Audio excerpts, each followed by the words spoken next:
it! Paimon never thought she'd see you two together. Nice to see you again, Traveler and Paimon. Oh, we're not interrupting anything, are we? Not at all. I wasn't in the middle of an interview or anything. I was just asking Miss Kuching about purchasing a kite. A kite? Are you buying some regional specialties to bring back to Fontaine? Well, yes. And... It seems you haven't heard yet. The theme of this year's Lantern Rite is kites. Oh, so that's why Paimon has seen so many floating in the sky. Liyue Harbor is always changing, so it is only fitting that Lantern Rite should change in turn. The Qixing believes it would benefit Liyue to build on our own cultural foundation by embracing the technologies of other nations. After all, it is said that the stones of another mountain may serve to better polish one's own jade. yeah, remember my business meeting with Tianquan Ningguang the last time I was in Liyue Harbor? That's what it was about. But all I really did was use my network to introduce Lady Ningguang to some interesting people.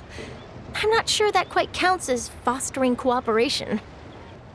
In the end, we decided to combine Liyue's traditional art of kite making with Fontaine's mechanical vertical lifting device. Mechanical lifting device? Sounds pretty impressive. But don't kites just use the wind to fly? Why would you need to add something mechanical? Well, you've actually just answered your own question, Paimon. How high and far a kite can fly depends as much on the weather conditions as on the skill of the person holding the string. But as soon as there's no wind, you can only flail about helplessly like a sweet flower medaka out of water. Experience doesn't matter at that point. Exactly. Liyue is now a nation ruled by humans, after all. It's about time we had the power to make a kite fly, don't you think? Plus, the easier we can make it to enjoy, the more people will want to participate. Right? I also thought it was a novel idea. Plus, it shouldn't cost much to do. With Miss Charlotte's help, everything has gone smoothly. Our new mechanical kites are already available to purchase from a stall in the harbor. We're having trouble keeping up with demand. We also gave quite a bit of thought to the price. We didn't want it to be too much more expensive than a traditional kite. Cool! Turns out you two and Ningguang like playing with toys just as much as Paimon! Toys? They're not exactly toys. You see, Miss Kuching? That does seem to be everyone's first reaction. Although kites are one of our most time-honored cultural relics, outside of their use in certain ceremonies, I suppose they're considered playthings more than anything now. But to me, there's so much more than that. Think for a second about how remarkable it is that a flimsy paper kite attached to a string has the capacity to touch the sky. It is this slight piece of paper that also carries the weight of Liyue's cultural traditions. There's an old poem that goes, "O kite born of paper, flying true and sound, a lone traveler wanders, just waiting to be found." In the past, poets from Liyue used kites to symbolize a feeling of longing, or evoke the peacefulness of idyllic rural scenery. If the people of today can derive enjoyment from this activity, they will not only be more likely to better appreciate the tradition, but also to pass it down to the people of tomorrow. That's the Kuching we know, always thinking 5 steps ahead of anyone else. Well said, Miss Kuching. I've learned quite a bit myself. As long as you're willing to listen, I'm happy to share. I also know quite a lot about the various folk traditions related to kites. For example, whenever a kite blew away, people would say it was the Adepti that summoned the wind to take it away as an offering. That way, you can turn an unfortunate event into an auspicious one. What about something more fun? Do you know anything like that? More fun? Let me think.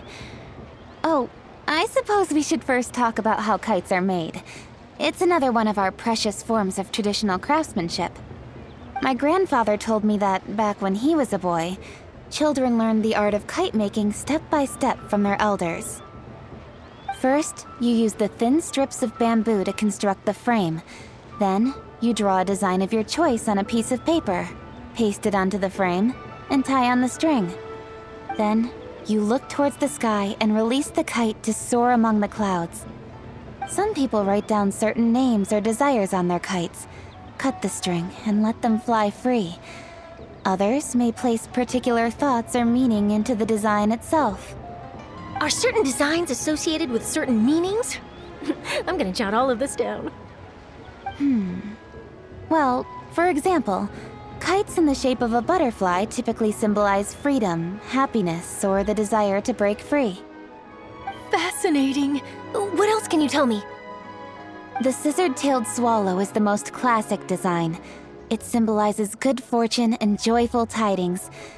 Different colors also have small variations in meaning. Are these commonly understood meanings and symbols in Liyue? Kind of like the language of flowers in Fontaine. I believe so. Most have probably heard something about it from their elders at some point. If you're interested, Miss Charlotte, I have several books on the topic that I could lend you. They could be a useful reference. That would be a huge help! Great! Looks like I've got the outline for quite the article on my hands. Perfect! We're gonna take a look around. Then I'll show Miss Charlotte to my home for a little while. I almost forgot. The Ministry of Civil Affairs is hosting a kite flying contest on the night of Lantern Rite. If you're interested, you're more than welcome to bring a kite and participate. The rules are simple. Whoever flies their kite the highest and furthest within the time limit will receive a special honor along with a secret prize. I've already prepared more than enough empty film for the event. I can see the spectacle already. Maybe tone it down a bit, Traveler. What if we don't win? It's better to keep a low profile until the competition starts. Then we'll give them a show they never saw coming. Oh, that secret prize is ours. Then I'll look forward to seeing your performance. You bet! See you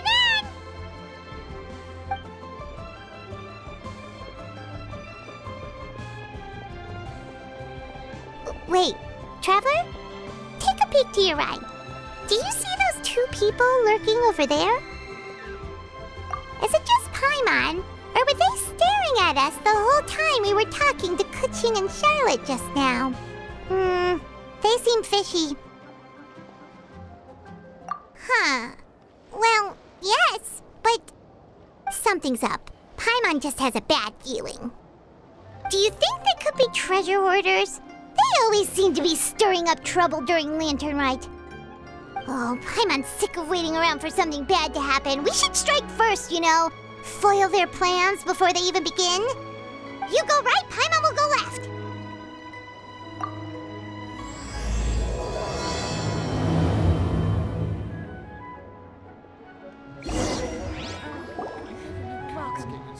Please take a seat. Oh, It is with such an air of urgency that you appear before us.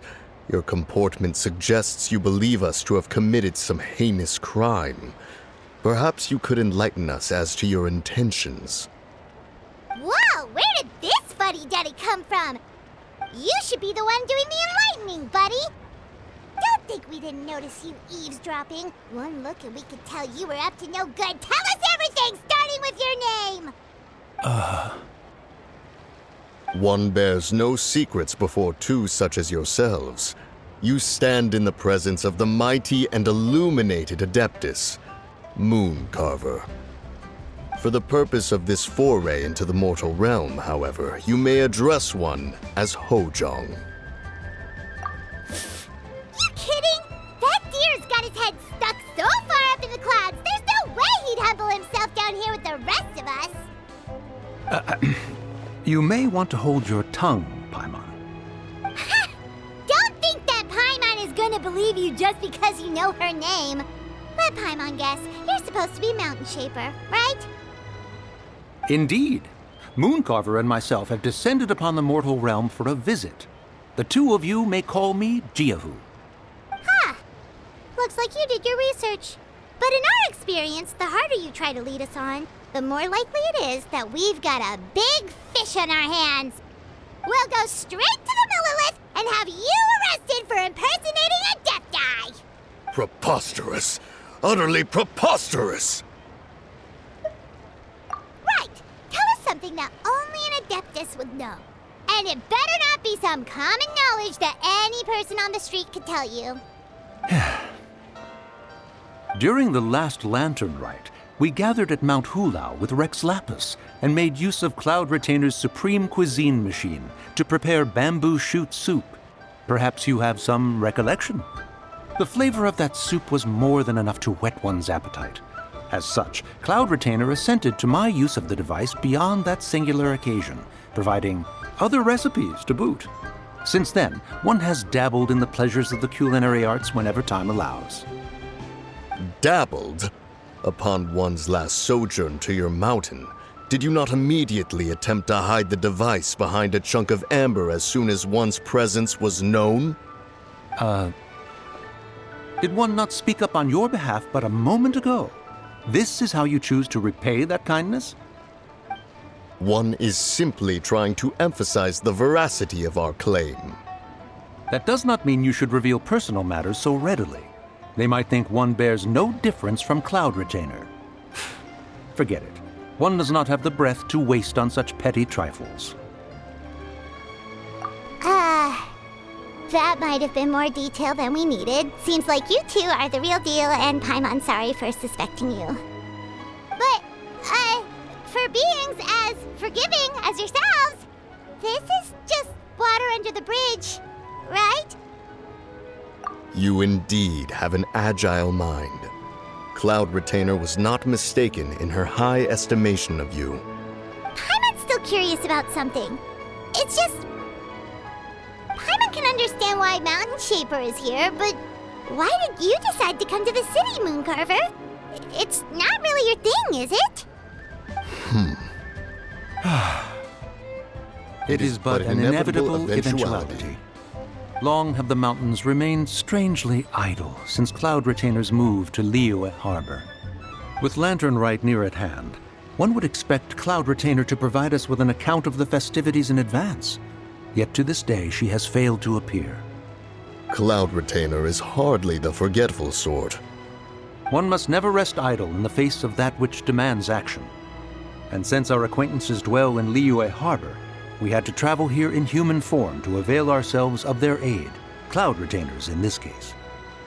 But a moment ago, one heard you speak of a mechanical kite of sorts. It appears the essence of the situation has hitherto revealed itself. Now it is time for one to retire back to one's abode. So you're not looking for Cloud Retainer anymore? Perhaps there are aspects of Cloud Retainer's temperament that remain opaque to young Paimon. Given one's understanding, one can only imagine the anger that now consumes her. Cloud Retainer is of a proud and arrogant disposition. She holds the belief that her skill in mechanics surpasses that of all others. One can be quite certain it is hardly with an open mind that she regards the arrival of this new technology. One surmises that she has shut herself away, refused all company, and buried herself in the study of her own creations. To call on her would only invite her rebuke. However, if you do happen to cross paths with her over the next few days, do pass along one's regards.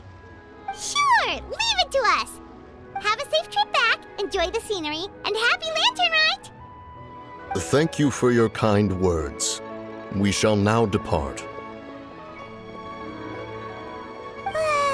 We got all worked up for nothing, huh? All that trouble, and it turned out to be people we knew all along. Well, it's still pretty early. Let's head over and check out the kite stalls. Paimon wants to see what kinds of kites we can buy to use in the competition. The bigger and prettier, the better. Welcome! Are the two of you looking to buy a kite? Would you like me to go over the different designs? Ooh, a scissor tail swallow! And a butterfly! And oh! This jade chamber design is our newest. It's been selling like crazy over the past 2 days. Does it also have a unique meaning? Of course. The Jade Chamber symbolizes wealth and abundance. The kite bearing its design is said to bring riches in the future to those who fly it. Oh, now that's Paimon's kind of kite! I apologize for the interruption, but are all your wares in order, Miss Genuine? Yes, they're just over there. The paper, bamboo, and dyes. All the necessary kite-making materials. Wonderful! I'll pack them up and get a guard to deliver the goods to Yilong Wharf for you. Yilong Wharf? Oh, wonder what that place is like during Lantern Rite. Paimon would love to go take a look. Well, if the two of you are interested in going to Yilong Wharf, then could I trouble you to find Gaming and deliver these goods together? Is Gaming the guard you just mentioned? Well, yes. The communications office handles shipments and transports around Liyue. He works for the Secure Transport Agency, one of our sub-organizations. The problem is, many of my colleagues have taken leave during Lantern Rite to spend time with their families. So, our available workforce has seen a dramatic decrease recently. If you were willing to help out, then I could get a head start on my next appointment. You do seem really pressed for time. Oh, wonderful! You will, of course, be compensated for your efforts. Now, at this time of day, Gaming should be somewhere in the vicinity. Just follow the main road until you see the head of a Wushou dance costume. Should be on your right. Be sure to come back if you'd like to buy a kite. I'll even give you a discount. Wait, I thought we had an agreement. Loser buys dim sum tomorrow? Look at you, scowl like that for much longer and your face might stay that way. Hey now, don't be upset. How about this? You extend the invitation, and I'll pay. No way, Gaming. You're always the one picking up the tab. I'm not trying to be a sore loser. I just didn't expect you to come from behind to win like that. That was nothing. All in a day's work, friend. Perfect, Gaming is here. Sorry to interrupt, Gaming. We just spoke to a guy from the communications office who needs you to deliver some goods to Yilong Wharf. Oh, it must have been Longzhou. Looks like I've got work. Gotta go. Sure, go do your thing. Let's have a rematch when you get back. I won't let you win so easily next time.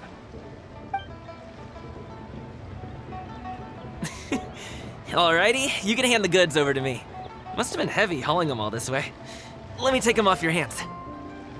It wasn't that bad. It's just some kite-making materials. Plus, we didn't have to walk very far. Kite-making materials. I see. I'm glad it wasn't too much trouble, Paimon. Still, I owe you one. Ah, and you must be the traveler. It's nice to meet you. Thanks for your help. Huh? You know us? There probably aren't many in Liyue who don't. I've heard quite a bit about you two. You're quite well known around these parts. Oh, and please excuse Longzhou if he forgot to thank you. Take my thanks in his place. He's a good guy. He's just been super busy lately, running around from place to place. Don't be too hard on him, yeah? So, you here for Lantern Rite? Yep. It's always so lively this time of year. We were actually hoping we could tag along to Yilong Wharf and have a look around. Perfect. We'll go together then. I'm good with directions, so just follow me. Trust me, I know my way around. We can exchange stories, tell jokes, or just chat along the way. Oh, and there are a couple of good places to eat along our route. We can stop and grab a bite when it's time. The ingredients are fresh, the portions are generous, and the prices won't break the bank. You can order anything, and I promise, you won't be disappointed. Order anything? Hey, did you really have to call Paimon out like that in front of our new friend? Don't worry, I understand. I joke around like that with my friends, too. It just shows how close you are. Do you need to pack anything up before we hit the road? I can wait. Nope, our things are always packed and ready. We're pretty much travel experts at this point. Oh, that's right. Then let's get going. If we run into any trouble, you can count on me to protect you. I am a guard, after all. Ooh, the docks are just a bit further. One step at a time. Hang in there.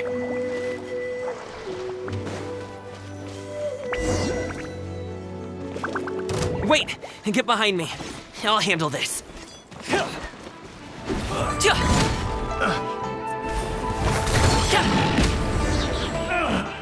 Finally done. Seems like we really can't go anywhere without running into treasure hoarders, can we? Yeah, it's not uncommon for deliveries to get intercepted.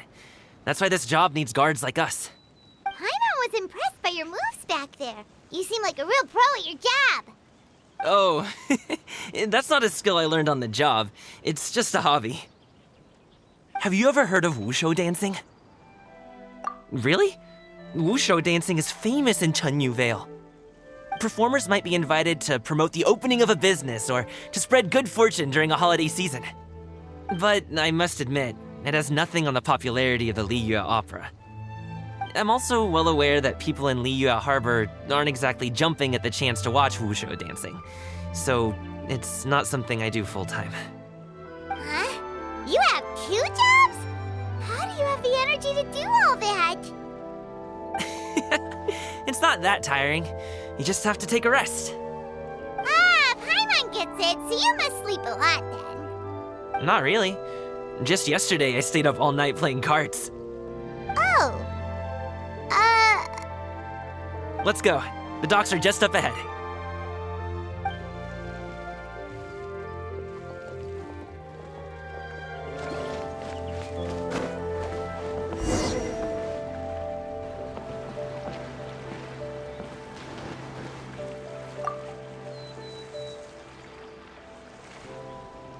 Finally, we can rest.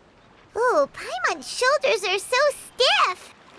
And her stomach so empty. Sorry. Did I push the pace a bit too much? I mean, you were the ones who said you were travel experts. Liu is just too hilly.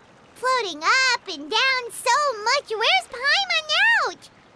Oh, Paimon was finally satisfied and now her poor stomach's empty again. Aw, would you like some winter melon cake? I have some on me that I bought from a store. Yes, Paimon will take all you got. You might want to pace yourself there, or you'll be too full to eat a proper meal later. Paimon never gets too full. Just like you apparently never get tired, no matter how far you walk or how many jobs you work. Ah, I see. Then here you go, Paimon. And for you, traveler. Enjoy. And here's some for you too, Uncle Wushou. Don't think I forgot about you, my friend. I'll just set it to the side here for you.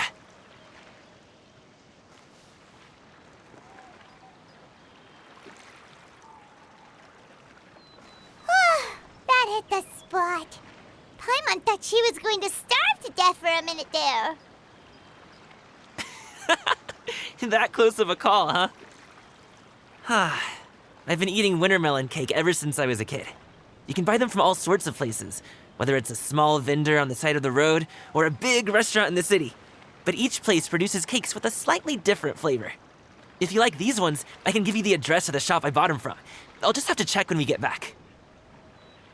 Oh, all my jabbering must be making it difficult for you to enjoy the scenery in peace, huh? Don't be afraid to tell me to zip it for a little while, okay? Really, I won't be offended. It's okay. Paimon is kind of enjoying listening to your chitter-chatter. Aw, a fed Paimon is a happy Paimon, huh? Hey, Paimon could be in a good mood anytime she wants.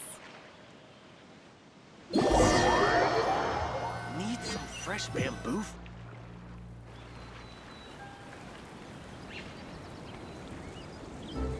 Woohoo! We're here! Don't forget your things, and watch your step as you get off the raft, or you're in for a swim.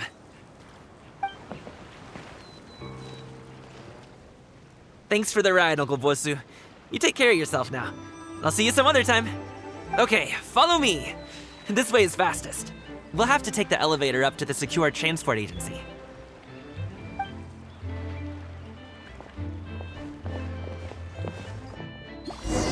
Hey! Slow down. I'm begging you. What is it? No one's gonna try any funny business when the street is this packed, right? Oh, well... how should I put it? Come on, spit it out! Do you see that group of people over there? Those are my relatives. Wow, you sure have a big family. Once they start buying things, they won't stop perusing till it gets dark. This is bad. They're your family, not your arch enemies. What's there to be afraid of? Unless... Oh, did you do something horrible to them? No, it's not that. I'm just not that good at dealing with my family. It would be best if we could steer clear of them. I'll explain more when we have the chance, but right now, we've got a job to do. The left side looks pretty packed. Let's go straight. Slow and steady wins the race.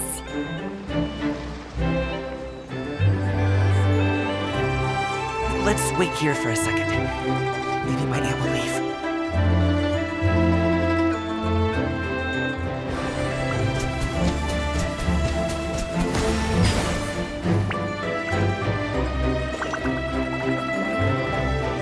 She's gone. Let's go.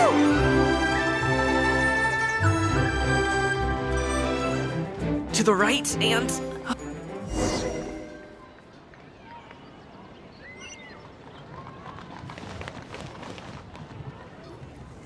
Wow, you guys are good. I'm impressed. That was nothing. It was a piece of cake. Oh, winter melon cake to be exact. You really liked it, huh? Ooh, you know what? I'll buy you a whole bunch and pile them so high you could swim in them. As long as you don't wind up drowning, Paimon. Hey, Uncle Jirgwe. These are my friends, the Traveler and Paimon. They came to deliver some goods with me. So, I guess I'll go ahead and take these over to Uncle Yongzan then? Yes, thanks for your hard work. I should thank you both for your trouble as well. Please take a seat and rest for a bit. I'll prepare some tea. No need. We'll be off soon anyway. Hey, we're already here, aren't we? No harm in taking a load off for a bit. Plus, I know the Secure Transport Agency has some great Songhua tea stashed around here somewhere. I promise you, one sip and you'll be hooked. Anyway, you just sit down and relax, Uncle Jirgwe. Who would I be if I just sat here and let you go through all this trouble? Leave this to me. I have to be up and about to drop these goods off anyway. What's a little extra time on my feet? Oh, you aren't too picky, right, Traveler? I know Paimon prefers things on the sweeter side, so I won't steep the tea too long. And I'll add some dim sum pastries on the side. Aw, you noticed what Paimon likes? How long have you two known Gaming? Oh, not long at all. We just kind of tagged along on his trip to Ylang Wharf. He's just a super welcoming guy. We became friends, you know, just like that. That's just how he is. He's the attentive sort, really knows how to look after his own. A while ago, one of our guards had to take off work, said his joints were hurting due to the rain. Gaming personally went all the way to Boo Boo Pharmacy to get some medicine for him from Dr. Baiju, then traveled through the night to deliver it back to him. That young man has such a good head on his shoulders. How can anyone not love him? I mean, there is his dad, but, well, ask anyone else. Uncle Yongzan says he doesn't have the personnel to spare for this delivery right now. So what do you think, Uncle Jirgwe? Should I go ahead and deliver it instead? It feels like we've troubled you enough already. It's kite-making materials, though. Could be for a kid. I'm sure the sender wants it delivered before Lantern Rite. Oh, by the way, here, have some tea. All right, then. Deliver it if you want to. Ooh, are you free in 2 days? How about we grab some dim sum from Shinya Kiosk? My treat, and don't even think about trying to pay. Whoa, that's way too generous of you. Don't mention it. Just think of this as a thank you for all your help. Besides, the thing between me and my family, it's a long story. It might take some time to tell. Sounds good. Paimon never says no to free food. All right, then I'm off. See you in 2 days. Oh, and Paimon, make sure not to eat too much before then. Don't say I didn't warn you. Is he underestimating Paimon? She's just gonna have to show him how much she can really eat. Anyway, is Gaming's family situation really that complicated? He has such a happy-go-lucky personality. Plus, he's an enthusiastic and diligent worker. It's hard to imagine a guy like that being troubled by much. How should I put it? Since he already plans to tell you himself, you don't need an old man like me to add my 2 cents. You seem to be around the same age, so you might have a lot in common. Perhaps you could help him talk things through. Consider it a favor to me. If you have the time, maybe you can make a little flag for us to wave about. It can say, "We provide aid in spades." Couldn't hurt to advertise our services, right? Well, I can certainly arrange that. Is there anything else you wanted to say? Wait, seriously? Paimon was just joking, but if you're going to get us something, she'd much rather have winter melon cake instead. Seems like Gaming really has rubbed off on you. Would you like some more tea? I think there's some left. No thanks. We came all this way and still haven't gotten a chance to look around the wharf. We should see the kinds of kites they got. Maybe they'll have ones you can't find in Liyue Harbor. All right, then. Please do let me know if you'd like more tea. You're welcome to stay as long as you like.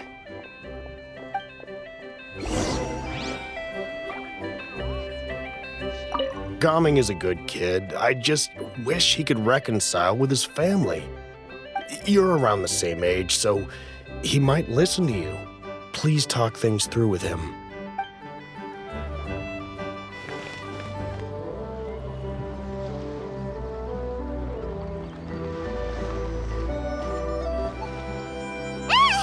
What are you doing here? The way you speak, one might have presumed you were displeased to be in one's presence. Take note, Paimon. You could learn a thing or two about how to respect your elders. Ugh, starting on the elder stuff already, huh? Shouldn't you be back in your cave tinkering away at some kite-related thingamabob or something? What brings you out here? And what's with that huge box next to you? Ah! Paimon gets it. You're here to do some shopping, aren't you? And what of it? The Qixing's decision to integrate Fontanian technology into said kite-flying competition is of no consequence to oneself. Did you expect one to willfully compete against the whimsical trends of worldly sentiment, or perhaps even fall to petty sulking over such? It's not that we think those things exactly. That's just what Mountain Shaper and Moon Carver told us, or Chia something and Ho... Paimon can't be bothered to remember what their aliases were called. Anyway, they went to Liyue Harbor to look for you. They even asked us to pass along their regards if we ran into you. Oh, huh. Tianyun?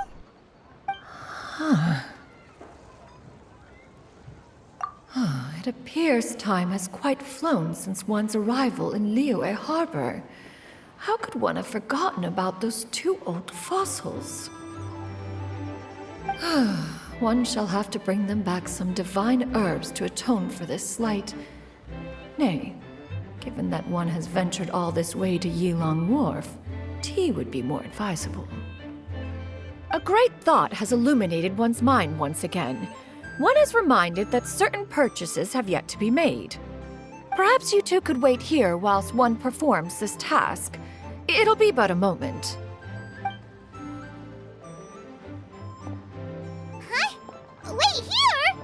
You really just gonna ditch us here to watch your stuff? Oh, that woman really just does whatever she wants.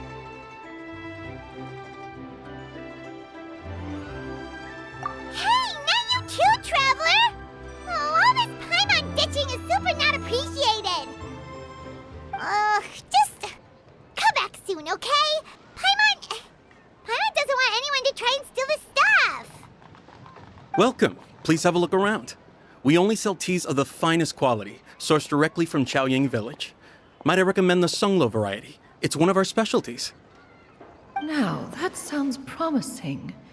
One will bring some back for those old fossils, and all will be well. 2 boxes will do. Wonderful.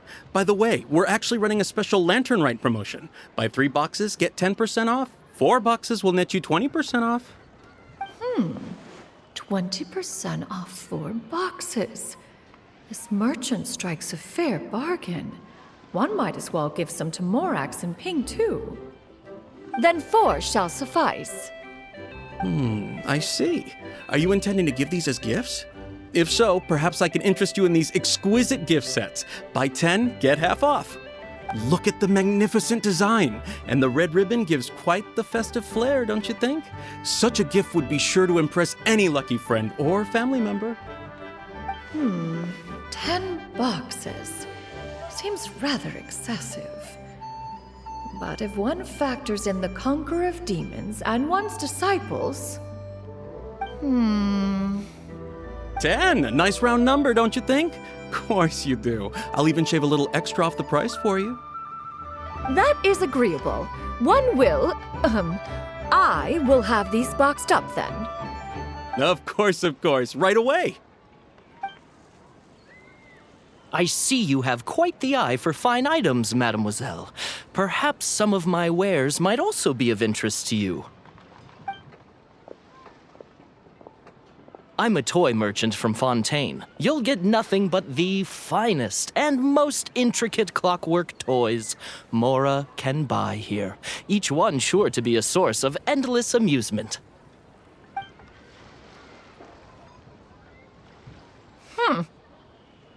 Perhaps you could enlighten me then. When should said amusement be derived? Well, that is, of course, best understood by playing with them yourself. If you could wait just a moment, I can bring one out and give you a demonstration.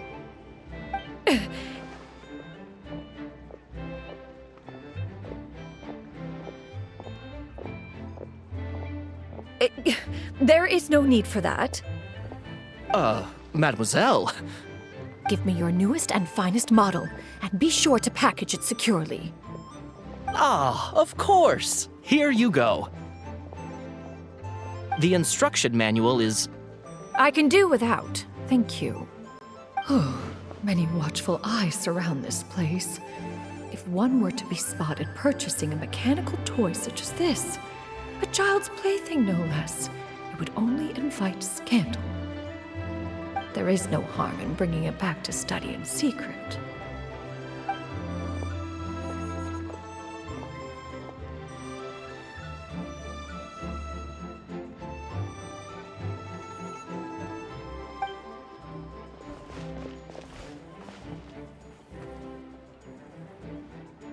Oh, Shinyan! Did your shopping go smoothly? Naturally. One may not delight in social interactions, but that does not mean one lacks said faculties.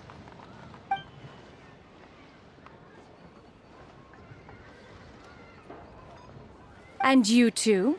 Are you not here to purchase things? We just haven't had time yet.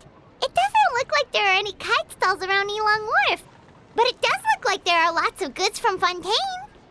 You are also planning to participate in the kite flying competition, then? One means to say, you along with all the other youths. One has been entreated to share one's kite-making expertise, and indeed there was little one could do about such persistent supplication. One moment energetic and earnest, and dejected the next. One had no choice but to acquiesce to these requests, and thus, one will be organizing a kite-making workshop to provide personal instruction in this art form. Oh, who will be participating then? Shuyu, Shenhe, Ganyu, and Yayo. Wow, that's quite a few people. Also, this is all pretty well, Xinyun, but it's not like you have to make your own kite to participate in the competition. You can just buy one ready-made and call it a day. Ha! You speak of those equipped with the mechanical lifting device, do you not? 'Tis nothing but a crude piece of mortal machinery. The mechanism that one has developed was the fruit of millennia of meticulous study. Let us not speak of the source of the mechanism's power, but rather its structure. It is composed of materials as light as bamboo and as strong as iron. This composition grants it the lightness of weight to ascend into the sky and the durability to follow the wind for many a mile. It is built with a series of intersecting rods that... Never mind. It is unlikely the two of you will understand, even should one expend the effort to explain. One is better off saving one's breath. It sure seems like you want to talk about it, though. So, will you be attending the workshop or not? Huh? Wait, you've been trying to invite us this entire time? All right then. No need to prepare the materials in any case. One has it all sorted. Arrive at Mount Outsong in 2 days. I shall be expecting you around midday. Are you leaving? Don't you want a guard to help you with that big box of yours? Surely you jest. One goes as one pleases. For what reason would one need to rely on another?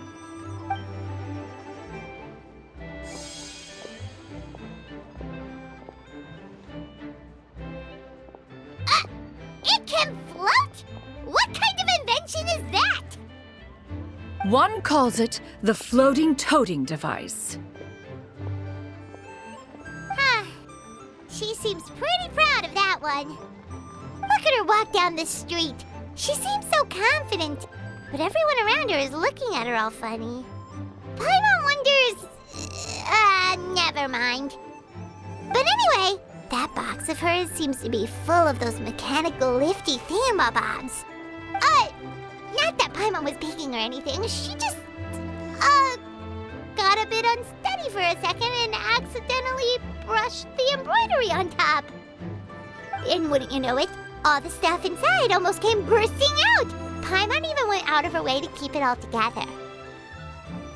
All Paimon's saying is that Xianyun sure does try hard to save face. What did she call it again? A crude piece of mortal machinery? Paimon bets she just can't wait to take it apart and see how it's made. Totally. We should probably act like we didn't see anything, though. You know, in consideration of her feelings and all. After all, that is the propriety with which one should comport oneself. When it comes to an elder, right?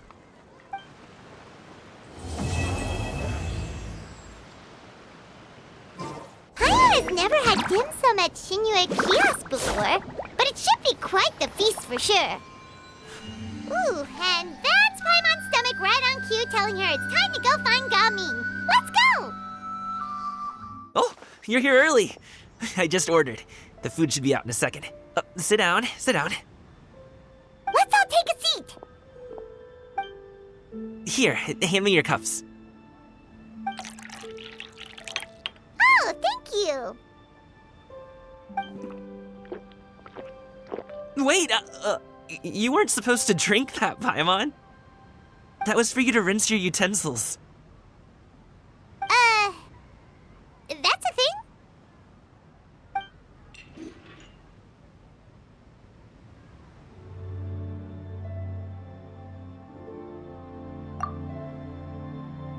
Wow, so much delicious food.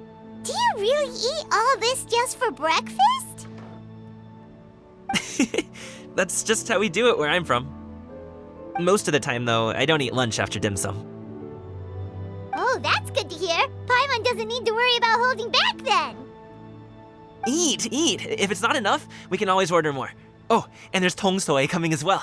I don't usually have that in the morning, but, well, since everyone's here, I just had to order it.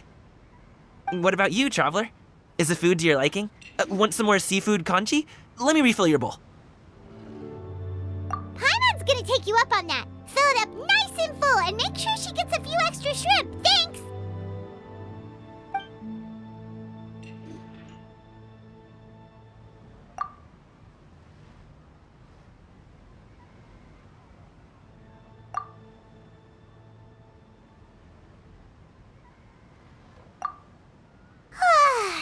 So full.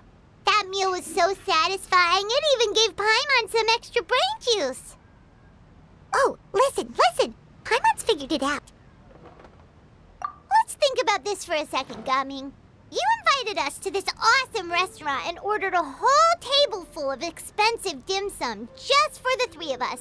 Well, you must be hiding the fact that you're some young master from a rich family. That would explain why you try to keep your friends and family away from each other.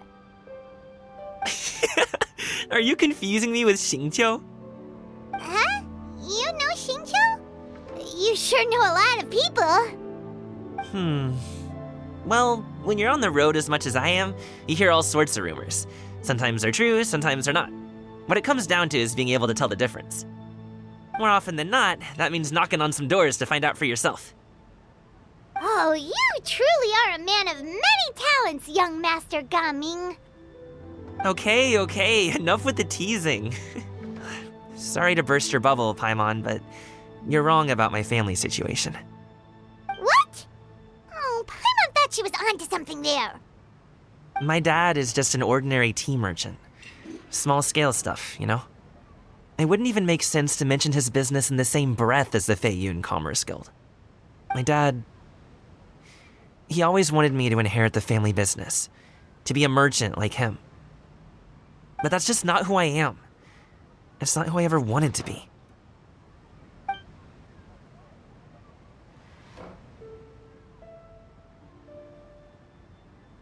Have you ever talked to him about it? You know, about your interests and aspirations and stuff.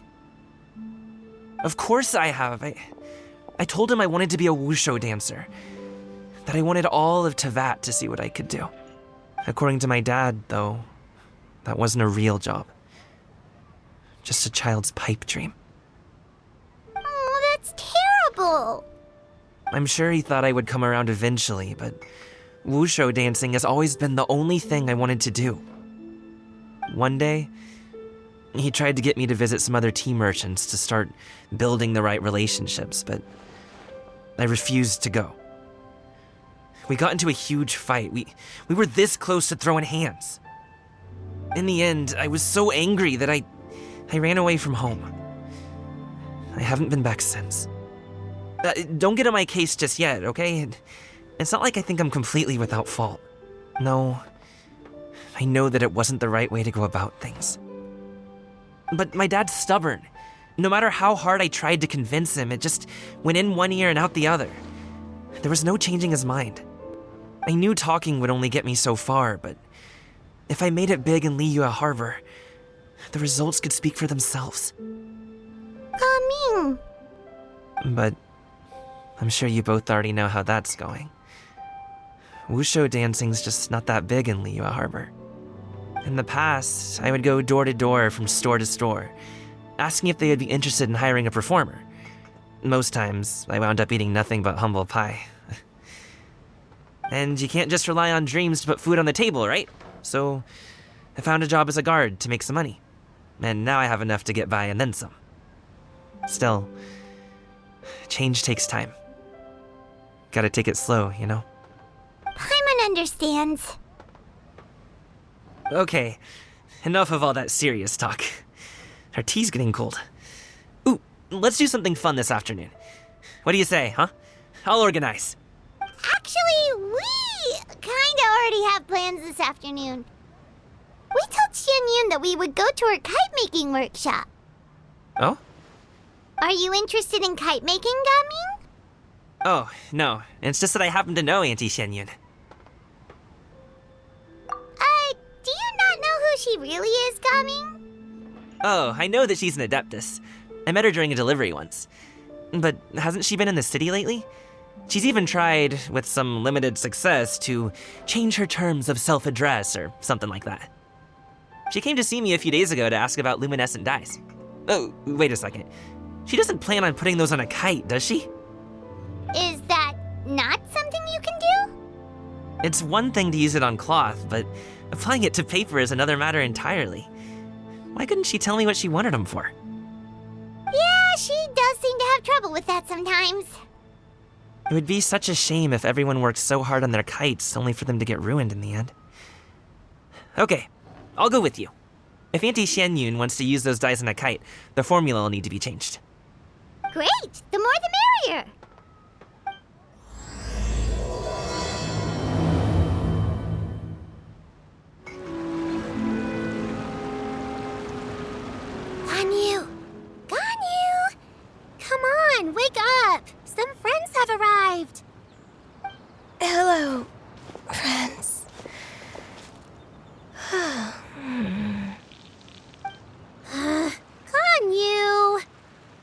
have some mint oil. Perhaps we should try that. A guest at Wanmin Restaurant recommended it to me. I've tried it. Its stimulative effects are much stronger than what can be achieved from chewing on mint leaves alone.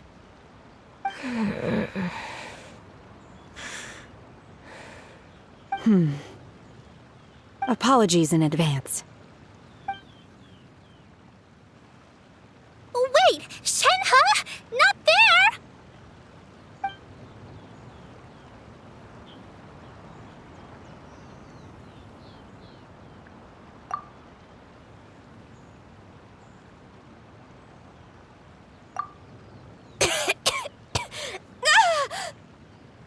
See? It worked.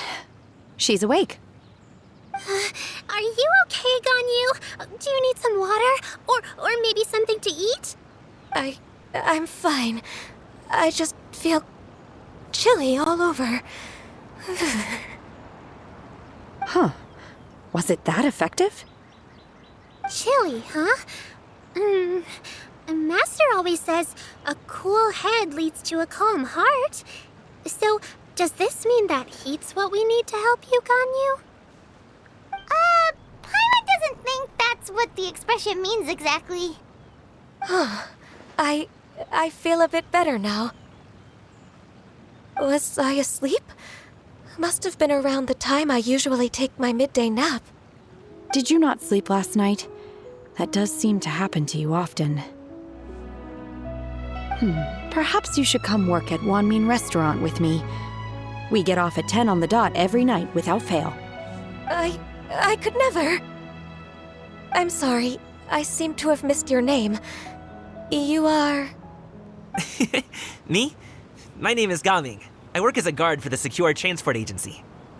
Gaming. The name sounds familiar. I believe I've heard your name mentioned around the Ministry of Civil Affairs. People tell me you're an extremely enthusiastic worker, and you are very generous with your help. Well, you know me. Or, I guess you don't. My name is Ganyu. This is Shenhe, and this is Yao Yao. It's an honor to finally meet you all.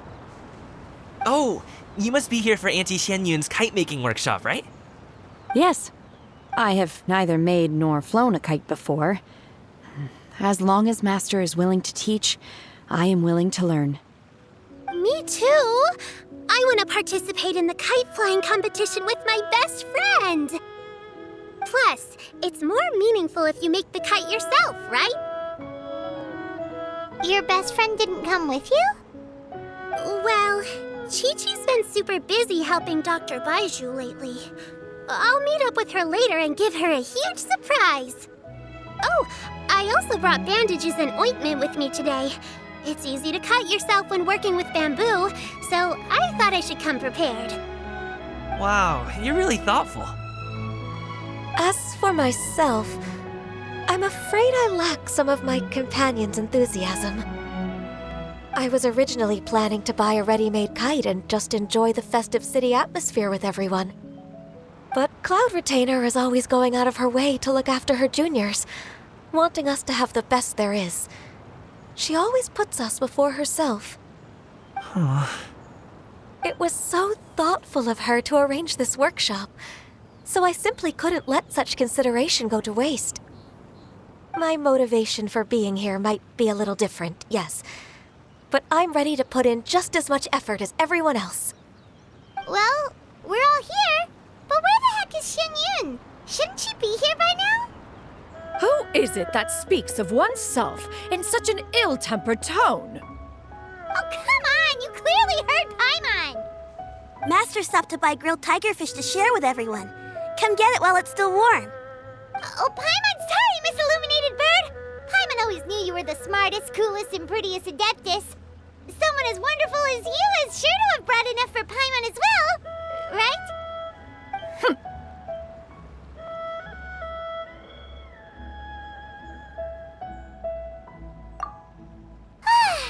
So delicious. Paimon's life is complete. It appears that we've ended up with quite a few participants indeed. Go ahead and divide yourselves into small groups. The materials are over here. The regular dyes and luminescent ones have been clearly marked. Use them as you see fit. As for how to make the kite, one assumes you all made sure to listen to the instructions one provided while we were eating. Yes? Are there any questions? Paimon may have focused a little too hard on the eating and less on the listening. Paimon knew she could count on you, Traveler. One will wait under this tree and avail oneself of the cool air while one digests. Do not hesitate to seek one's company if you have any trouble, questions, or simply want to chat. We're not in any hurry to get started. Why don't we go see what the others are up to? Hey, Gaming, want to team up? Huh? But I have to participate? I thought I'd be done for the day after adjusting the dye formula. You're that unenthused by kite making, huh? That doesn't seem like you. No, it's not that. It's just... it would take too long to explain. I guess I'll just make one then. What shape should we go with?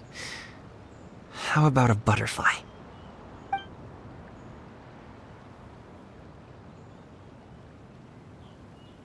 What do you think, Shuyu? Is there a particular design you want? I want a swanee! That might be a little hard to pull off. True, but I still want to try. They're super cute. Okay, it's decided then. Gaming, can I do the coloring? Sure. I'll go ahead and make the frame for you. Auntie Cloud Retainer, look! Am I doing it right? Very good. Your frame is nice and sturdy. This design, is it a finch? Yep. One is looking forward to seeing your finished product. What color are you going to make it, Yao Yao? I haven't decided yet. If I make it blue, it'll be more like my friend. But if I make it gold, it'll be more like me. If you are asking for one's own opinion, one would advise choosing gold. When giving a gift, the key consideration is the recipient's feelings, is it not? One imagines your friend would much prefer a kite that reminds them of you. Oh, hey, I never told you the kite was for Chi-Chi. How did you know? With age comes wisdom, child. One simply has a way of knowing things. Oh, cool. Thanks, Auntie Cloud Retainer. I'm gonna start painting it gold right now. Good. One will watch. You two seem strangely unoccupied. One was under the impression that one was supposed to be doing the relaxing. Is your kite finished? We actually haven't started yet, but we're going to start, right now. Once I get better at making kites, I'm going to make one shaped like Uruguay. You gave him to me, and he's just the best. One is pleased that you like the gift. Shenhe, it would be great if you could refrain from putting things on my horns from now on. They're really quite sensitive. I see. My apologies. I shall remember that in the future. Thank you. No harm done. Good. Could I touch them just once more, though? No oil or anything this time. I've just always wondered what Miss Ganyu's horns feel like.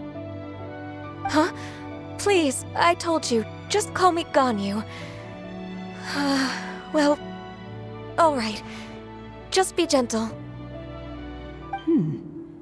Firm to the touch with no discernible temperature. Oh, not unlike certain medicinal plants I've eaten before. Still, Ganyu appears to be shaking like a cat whose whiskers have just been touched. I should stop. I see. Then I'll apply the oil to your forehead next time. Oh, no need. I'll just refrain from taking afternoon naps outdoors. Anyway, we should probably get started on our kite. It won't be long before Cloud Retainer comes to check on our progress. Perhaps we should just choose the most traditional style. Okay. Well, they seem to be getting along swimmingly. Let's not disturb them. We should get started on our kite now. Let's go. The scissor-tailed swallow sure takes a lot of curved bamboo rods to build. Ugh. It broke.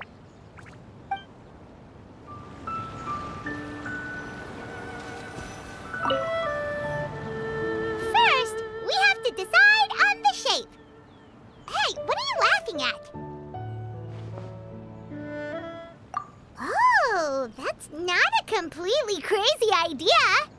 If nothing else, a Paimon-shaped kite could at least make sure you never get lost on your travels and always find the tastiest food and funnest things to do wherever you go.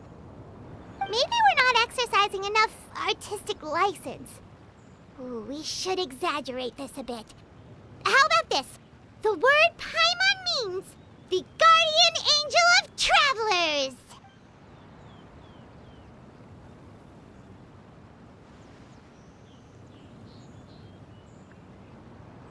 Now, what expression should we give her, since the kite is going to be flying super high in the sky?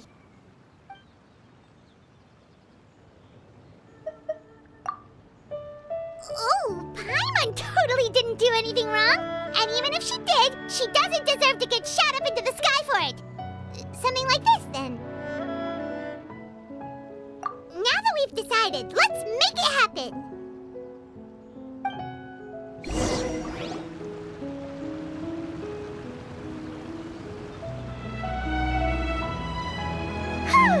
It's done!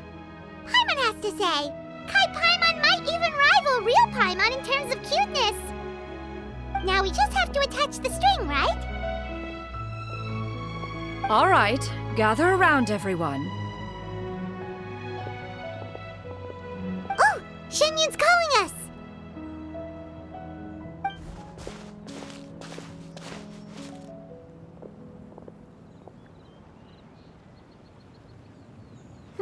Let one take a look.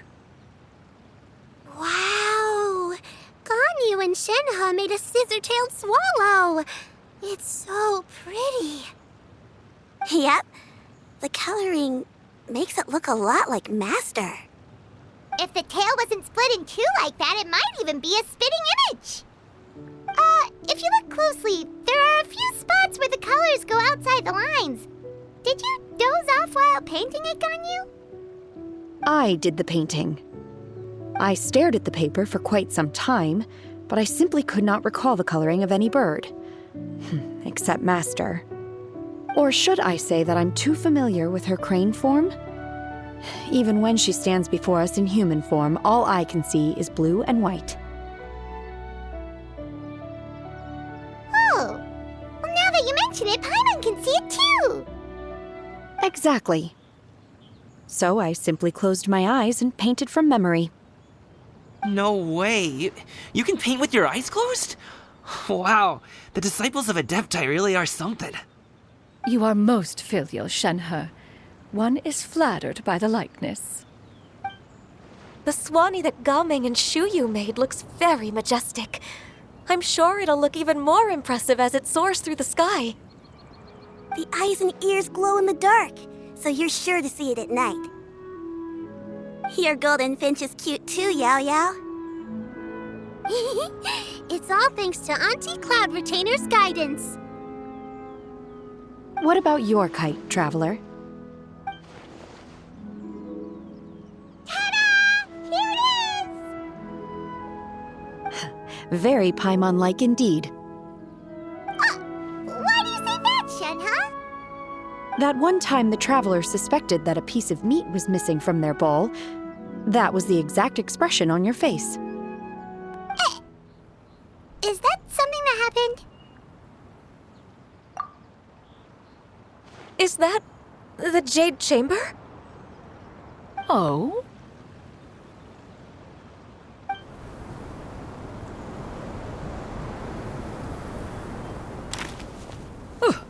Who dares attempt such a flagrant display of impropriety by releasing a kite into one's territory without one's permission? Oh, and to do so by making use of this crude piece of mortal machinery. One simply must know who it is that possesses such impertinence. Continue attaching the strings, everyone. One will be but a moment. Cloud Retainer! Traveler, Paimon, could I trouble you to go after Cloud Retainer? Master's going to be okay, right? I'm more worried about the person who released the kite. There's wind up ahead! Looks like we can glide over!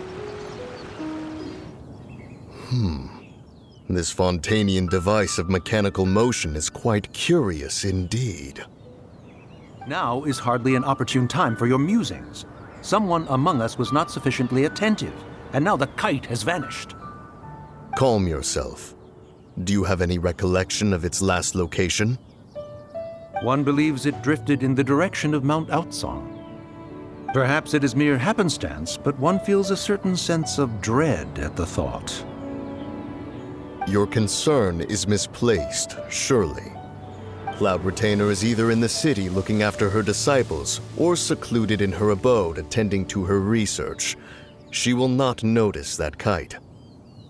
On the subject of said kite, however, one simply must remark on the genius of its windless lift technology. One cannot help but surmise that its ingenuity rivals that of Cloud Retainer's creations. Still thy tongue. If Cloud Retainer were to hear you profess such a thing, we can both say farewell to any further use of the Supreme Cuisine Machine. One presumes that this kite belongs to you. Huh? Regard the situation with which we are now confronted. This is all your fault. One's fault? One seems to recall that releasing the kite was no solitary endeavor. Say something, Mountain Shaper. Surely you can think of something to appease her. Further explanation shall only fan the flames of her wrath. It would be better to stay silent and retire at the earliest opportunity.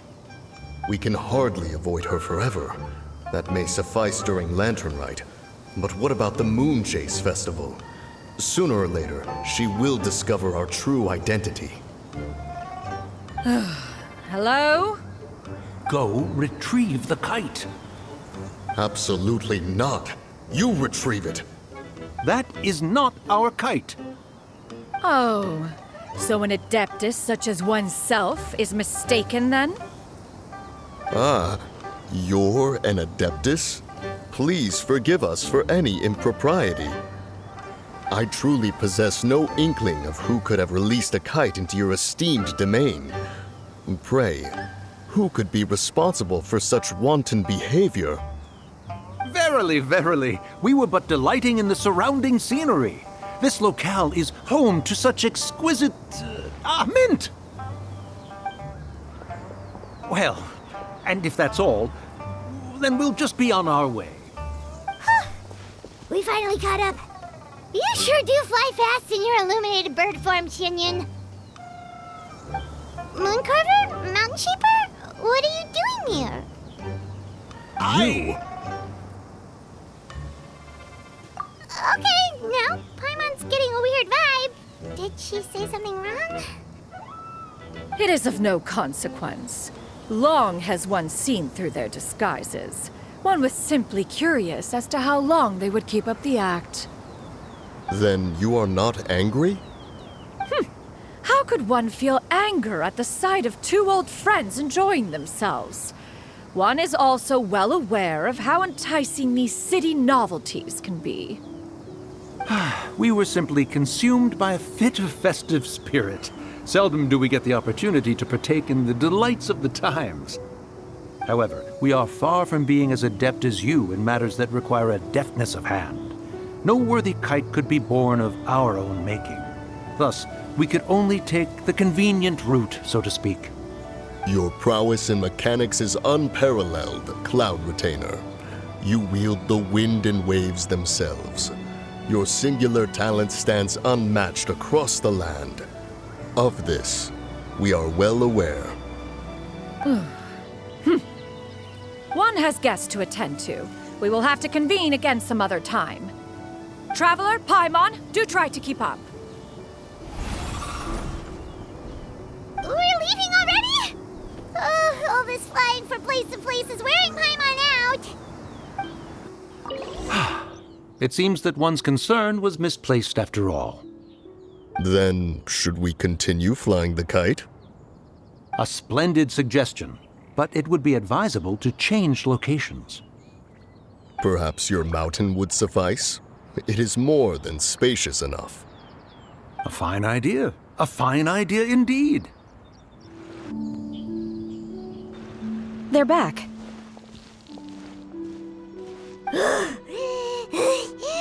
Paimon's pooped. Hi. Why are there only 2 of you left?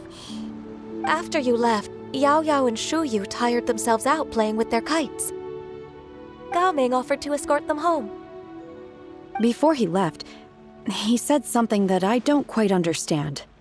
Oh? What did he say? He said, a kite is always tied down no matter how far it flies or how high it soars. Its tether prevents it from ever truly flying free. He looked quite dejected as he said this. Now that you mention it, Gaming did seem to have a rather strange attitude towards kites. A reflection of himself. If I were a kite, I would cherish that tether as a symbol of kinship and the bonds that tie us and... Shenhe? It may be an exceedingly slim and distant connection, but lose it, and you lose that which links you to home. If Gaming truly sees a kite as a reflection of himself, then I fear I understand his words even less. Well, people often have different points of view depending on their mindset and experiences, right? It's actually quite normal. Just like some people can eat spicy food, but others won't go anywhere near it? Exactly. That's why tolerance and understanding are as important as they are. Tolerance and understanding? What brought about this conversation? Did one miss something? We were just chatting. You don't have to butt in on every little thing, you know. Where were you anyway? One was merely doing a bit of cooking. Night fast approaches. If you are otherwise unoccupied, one would entreat you to stay and eat before you depart. Oh, it's been so long since I've had the chance to enjoy your cooking, Cloud Retainer. Worry not. One has prepared a variety of meat and vegetable dishes. One is more than familiar with everyone's culinary proclivities. Hey! Paimon's hungry too! It's not like the dim sum and grilled fish could keep her full the whole day, you know! Shenhe, Ganyu, come with me. Whoa, what's with all the secrecy? You're not trying to play favorites, are you? If you're ready to serve the food, we can help too.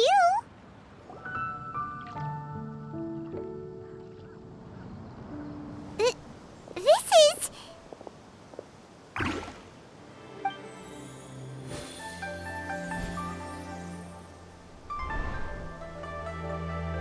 Oh, I can feel the wind brushing against my legs. This is a bit embarrassing. Is the headpiece secure? I should have asked Cloud Retainer to check before I stepped outside.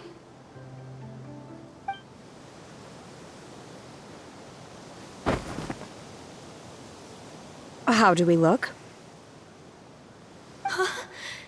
She asked them just like that? You look pretty too, Ganyu! Oh, how should Paimon put it? You both look so elegant and refined! Those outfits really suit you both. Given that one employed the services of the best tailor in all of Liyue, one would expect nothing less. What colors have you been partial to lately, Shenhe and Ganyu? Lately? Why is Cloud Retainer suddenly asking about what colors we like? I like black. One is gratified to see one's disciple has inherited one's own tastes.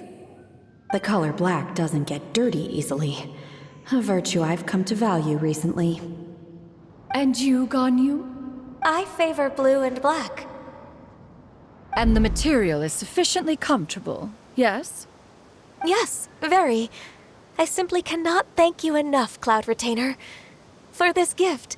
And the kite, too. Thank you, Master. One is content, as long as you are pleased with the gift. One hopes these garments will see much use.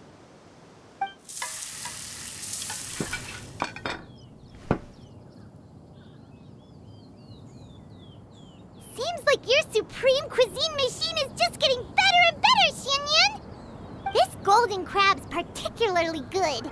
The shell's deliciously crunchy, and the meat inside is so succulent and sweet! Paimon can't stop eating. It's a good thing Gaming isn't here, or Paimon would have to duel him for the food. You know, with chopsticks. He traveled all this way on account of the kite-making workshop, and he spent the whole afternoon looking after Shuyu. One was hoping to treat him to a meal. Oh well. One will just have to extend one's thanks in person. It's rare for someone to make such a good impression on you, Cloud Retainer. One has high standards. He appears to be a young man of much merit, and one is not the type who would see such potential squandered. It appears that he wishes to break free from the kite string that tethers him. Kite string? Huh, what strange metaphors you speak in, Shenhe. Ever since you returned from Wanmin Restaurant, your turns of phrase render one at quite the loss. Where do we even begin? Oh, do you know about the conflict between Gaming and his dad, Xinyun? One has only heard that the two are not on good terms. He ran away from home and hasn't been back since. Oh? Ran away, you say? Oh. One believes we would all benefit from a more thorough retelling. Start from the beginning. Oh, okay. Paimon just hopes he won't mind. What? This shall not do. Lantern Rite fast approaches. We must make haste. As one was contacting various tailors around Liyue, one could not help but be reminded of Menogias. He possessed a singular talent for clothing design. He had an exquisite eye, not just for fabric selection and color pairing, but also for what accessories could best accentuate a garment's overall styling. At a gathering of adepti, Bonanis once complained in secret to some of the ladies in attendance that the skirt Menogias made for her was too long and impractical, lamenting that it would only hinder her in battle. However, when one asked Menogias his opinion, he remarked that the train of the skirt would serve to enhance her adeptal countenance by exemplifying a certain elegance. Menogias was that type of person. When it came to topics relating to garments and accessories, not even Rex Lapis could best his stubbornness. And later... one seems to have strayed off topic. One means to say that Lantern Rite should be a day of reunion. It is a time to address problems before they turn into regrets. Fate is fickle. The cruel reality of this world is that suffering and misfortune can befall any of us without design or reason. If there is a chance for young people to remain insulated from this reality, one should do one's utmost to make it so. That's nice and all, but... Do you have any ideas, Cloud Retainer? Perhaps adeptal arts could be of use. No. Mechanics, perhaps. One fails to see its use in a situation such as this. Is there anything I can do to help? Combining our efforts is a fine idea indeed. Aha! One has an idea! How about this? Does that make sense to everyone? Yep. Oh, Paimon really hopes this works. One's designs never fail. Now then, I counsel rest for all, and to make the necessary preparations. One shall see you in 2 days.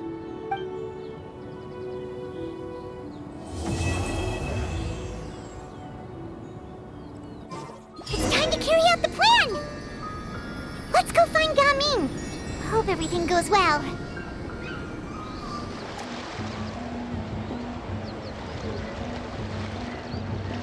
Hi, Gaming!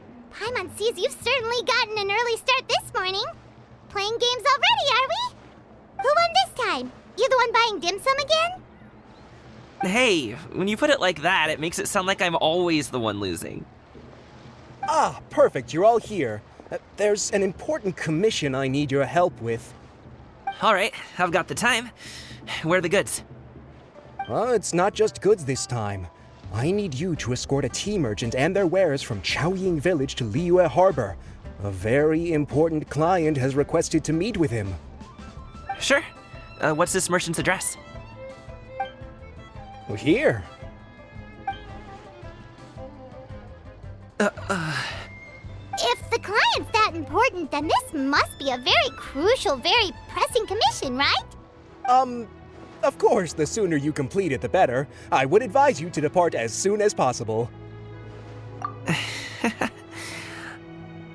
All right, don't work too hard now, Longzhou. We'll set off then.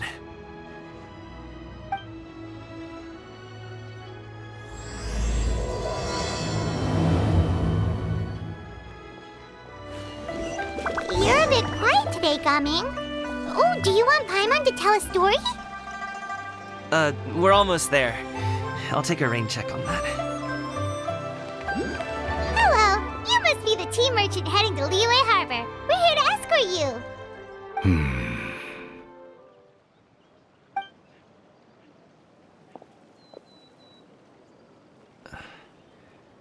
Dad? Oh, so you're Gaming's father. It's nice to meet you. Just leave this delivery to him. Trust Paimon, he's got this in the bag. Gaming is super good at what he does. Everyone at the Secure Transport Agency says as much. Even the Ministry of Civil Affairs has nothing but good things to say about him. Seems like you've made some sort of name for yourself at least. The goods are all in order? Yes, they're all here. Then let's get going.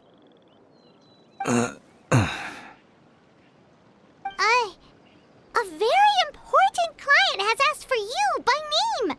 You kinda have to come with us.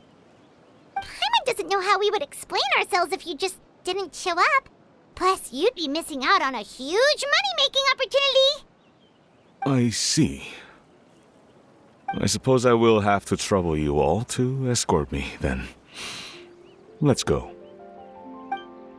We've been walking for so long. Is anyone tired? How about we stop and rest for a bit? I'm fine. Gaming, don't you usually have some delicious snacks on you? Come on, bring them out so we can share them. I'm fine. Thank you. But the winter melon cake he gave us last time was so delicious. Have you ever tried it before, Mr. Ip? Paimon. This place looks nice and open. Why don't you all rest here for a second? Huh? What about you? You're not going to join us? I'm not tired. I'll keep watch.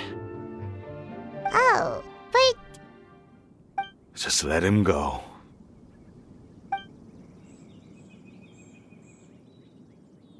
Okay, we'll just share amongst ourselves then. Did you know, Uncle Ip, that the flavor of these cakes changes depending on... Halt! Who goes there? It appears that one's movements were overly conspicuous. Enough of your musings. Focus. Focus on the matter at hand. Present your exquisite ornaments at once. Indeed. Bring them forth readily and without protest. Ah! What do we do? It seems as if these two are acting alone. It won't be difficult to subdue them, but they might have something else waiting in store for Dad. The best way to keep him safe is... Leave this to me. I'll handle them. Traveler, Paimon, take my dad and the goods away from here. No, Gaming. It's too dangerous. This is what I do.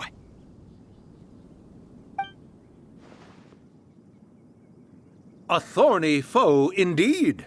Let us depart and seek a target softer in blows and disposition. Don't think I'm gonna let you off so easily. Away! Let us away! Coming! Don't worry, he's a great fighter. Paimon's even seen him take down a dozen or so treasure hoarders all by himself. But Gaming,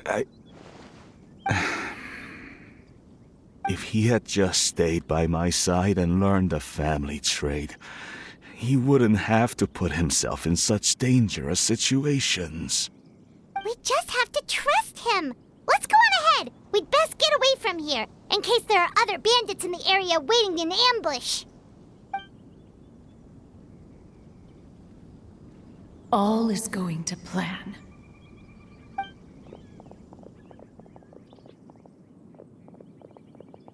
Okay, we should be good to stop here. Yangli? Oh no, what is he doing here?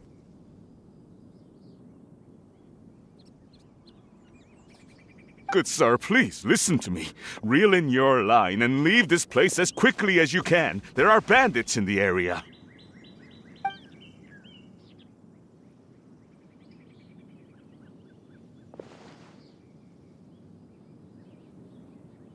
Bandits? Acting in broad daylight?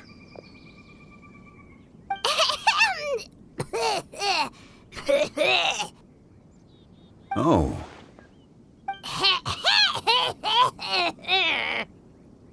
Ah, I see.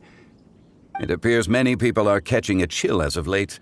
If your throat is bothering you, Paimon, perhaps some tea and rest are in order. Nope, no need. Paimon's fine. She just, had some cake stuck in her throat.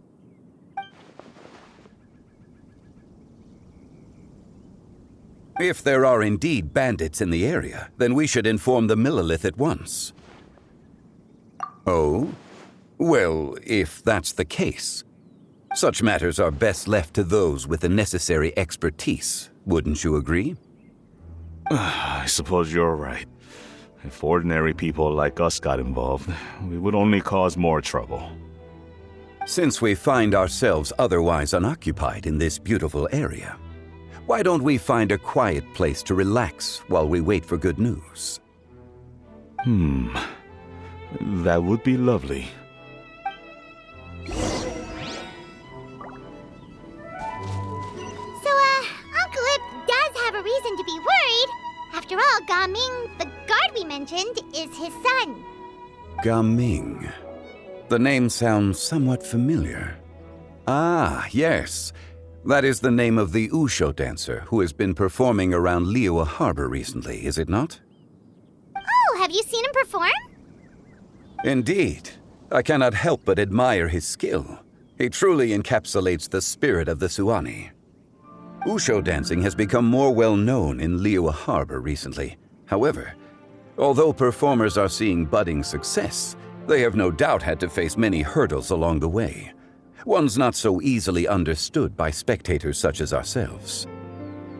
If you ask me, what truly deserves admiration is perseverance in the face of adversity. That is a rare attribute indeed. I have heard many of my acquaintances praise Gaming for his kind, selfless, and courageous disposition. To have a child so accomplished and upright, you must be a very proud parent indeed, Uncle Ip. Seems like Zhongli has decided to skip the formalities. Well, he's a hard worker. Yes. be sure to tell him you think that when he gets back. Your son is young yet. It's normal for someone his age to be a bit hot-headed. It's understandable to find talking about such things in person difficult. If there's a particular sentiment you wish to convey, perhaps we could pass it along for you. No.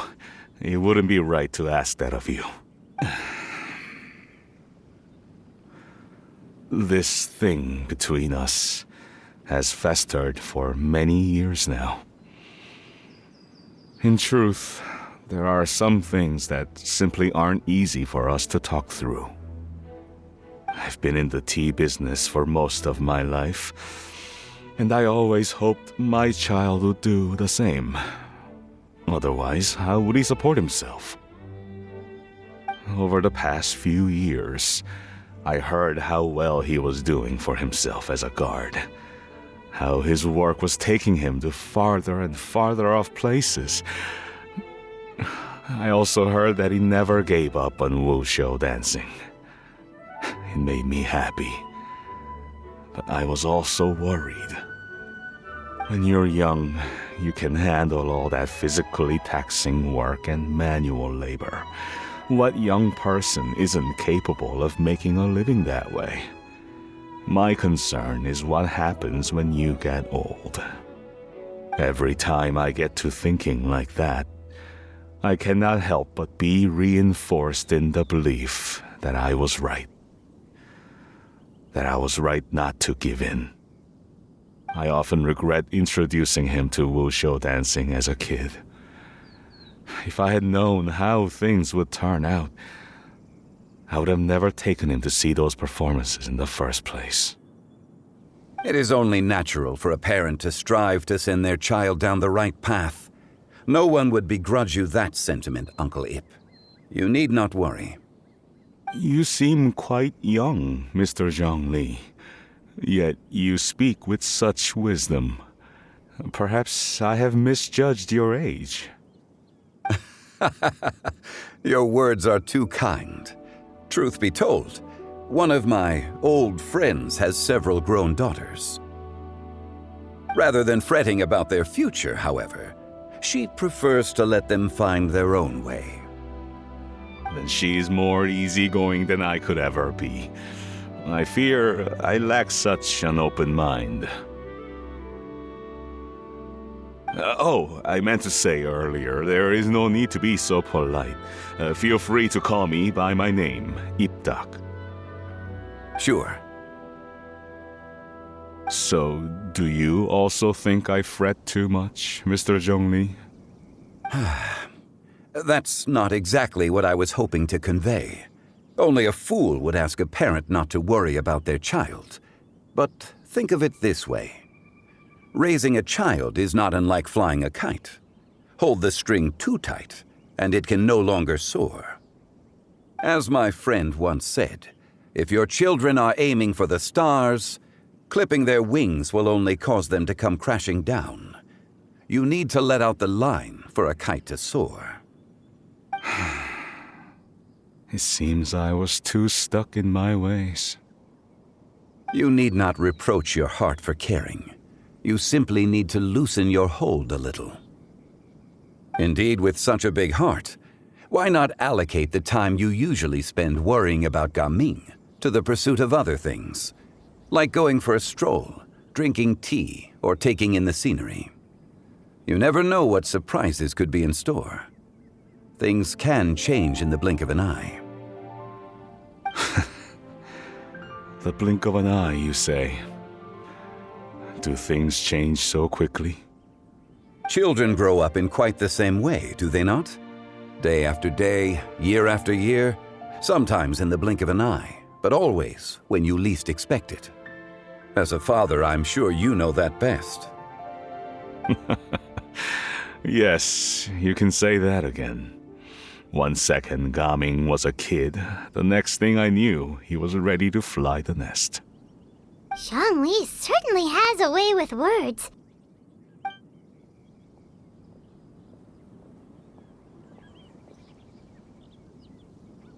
Oh, Gaming is back!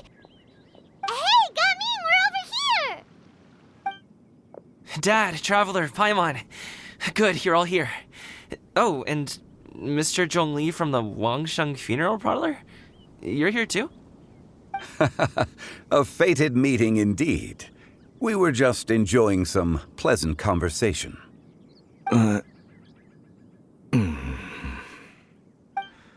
Is everything resolved? Well, you could say that. What does that mean? Traveler, Paimon, come with me. I need to talk to you. Huh? Oh, okay.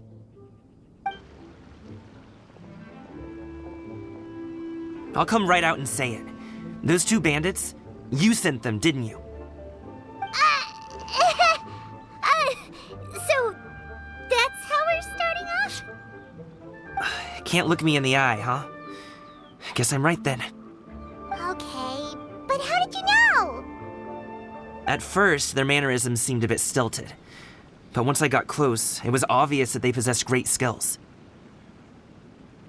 I was right on their tail, and it should have taken only a few steps to catch up to them, yet somehow, I was never able to close that distance.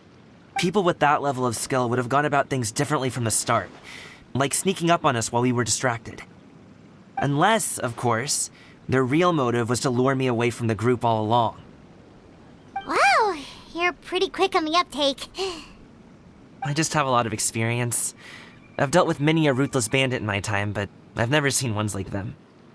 In the end, I told them they would make good guards if they ever wanted to get back on the straight and narrow, and that they could hang out with me in Liyue Harbor anytime. You ever consider you might be a little too good at making friends? I'm guessing you guys were trying to help resolve things between my dad and me? I appreciate it, I really do. But this conflict between us has been going on for a long time. Even if those two were real bandits, and I was able to subdue them and show them what I was capable of, it wouldn't change anything. You've seen the way he talks to me. It's not like that at all! Your dad really cares about you. You should see the way he talks about you when you're not around. Zhongli was talking things through with him, and he nearly agreed to let it go. You don't believe us? He won't let it go. He can say as much as he wants to other people, but he won't talk to me. I'm certain of it. You told us you wanted to prove yourself to your dad. Why don't you tell him about all the hard work you've done these past few years? Will that even do anything? I'm not sure talking is enough. You won't know unless you try. Just like how you won't know if something is delicious unless you taste it. Listen to us. It's time to put these people skills to good use. You can make friends with anyone, so why not your dad?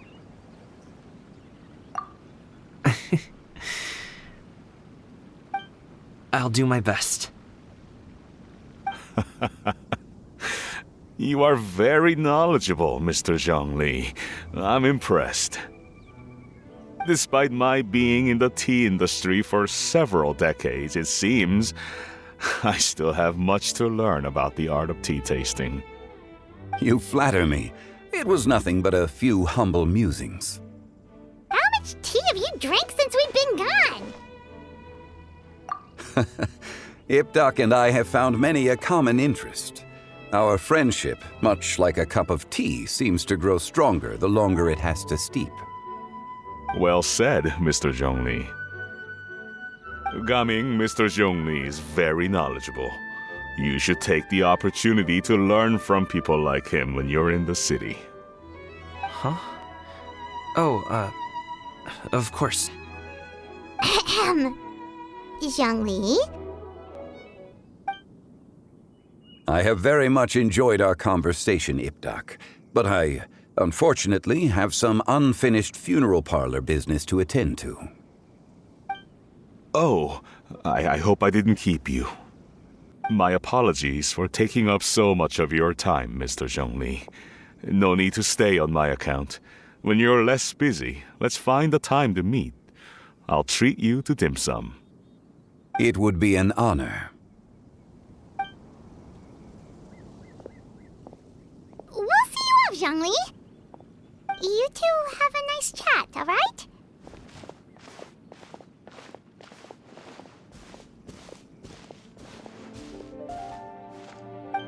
Should we sit? Sure. Thanks for helping us talk things through with Uncle Ip. Good thing you were able to pick up on what we were putting down. I have been around the both of you for some time now. You could say I have a certain level of expertise in that regard. As for my role in the conversation, think nothing of it. I hardly did anything noteworthy. You never change, do you? Why did you have us walk all this way? Paimon thought we just had to go far enough to be out of earshot. A friend approaches. Hello. Xiao! You're here too? I've been here the whole time? A ghostly kite. Could that elusive Director Hu be coming to Wushou Inn once again? What is she doing here? I suppose it matters not. Given her relationship with Rex, well, Zhongli, I might as well go pay my respects.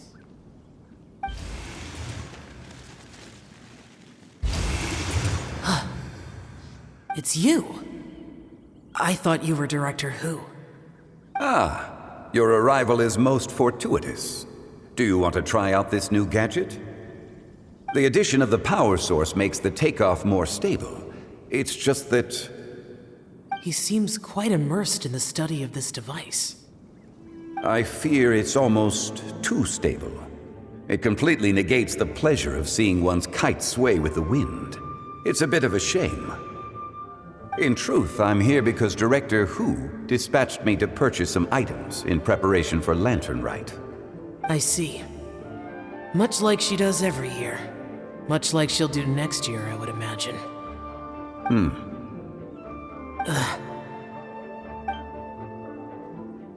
Am I wrong? Or has she once again sent you out to buy, what is it, sesame oil or something?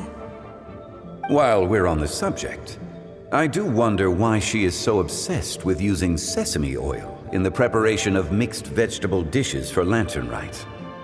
A recommendation from Xiangling, perhaps. What do you think, Xiao? I've only met Director Hu a few times. I'm hardly the best person to ask. Ah, and is that not a sign that you should visit Wangsheng Funeral Parlor more often? It wouldn't hurt to grace the parlor with your presence now and again, when you are otherwise unoccupied. This one here is a traditional kite, one without any equipped mechanical device. Director Hu tasked me with studying the differences between the two to determine which one is of greater merit. Many hands make light work. Perhaps you could test out the other kite for me? All right. I have made my comparisons. If speed is what you're after, the mechanical kite is the better choice. Wonderful. I shall pass that information along to Director Hu. I'll leave these two kites with you. Perhaps you can find a few friends with which to partake in the activity. You might find it to be an enjoyable use of your time. Oh, wait. Who enjoys kite flying?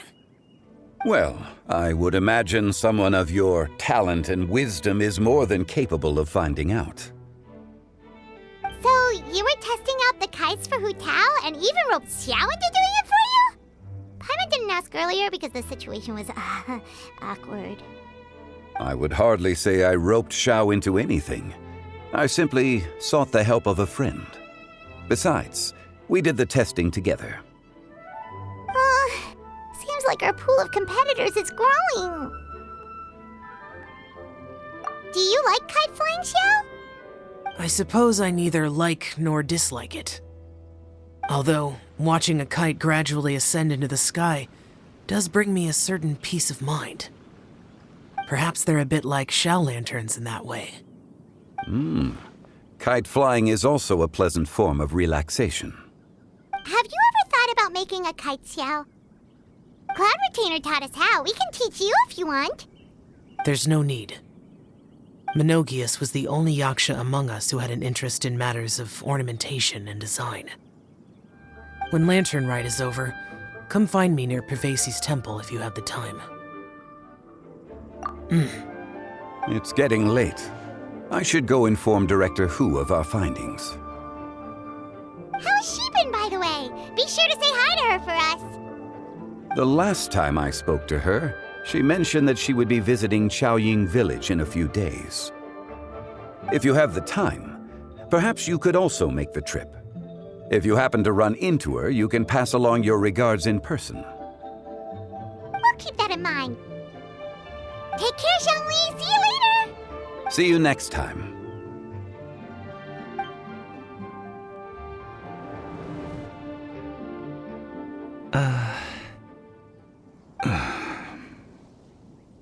Coming.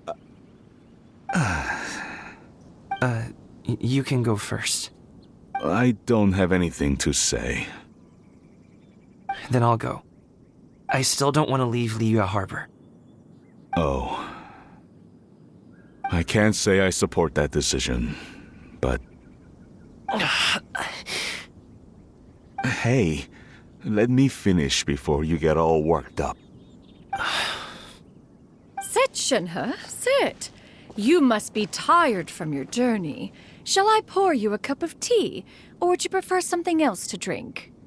No need. I'm not tired. They're gone, Master. Perfect.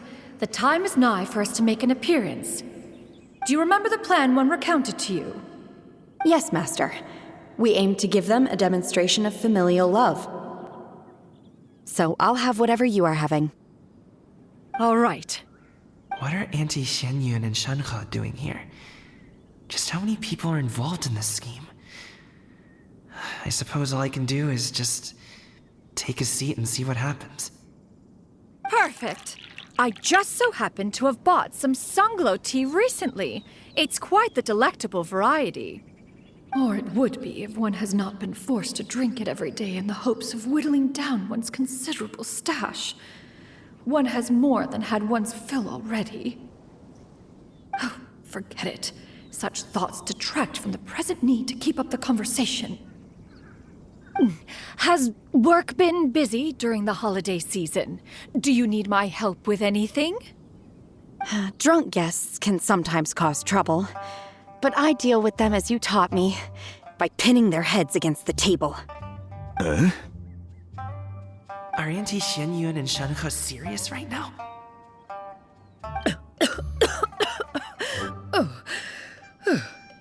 Oh dear. While one was busy orchestrating this act, one seems to have forgotten about Shenhe's various eccentricities. What I meant to ask was, have you made any new friends? We live so far from each other, it would be a great comfort to me to know you were surrounded by good companions. You already know of my past circumstances.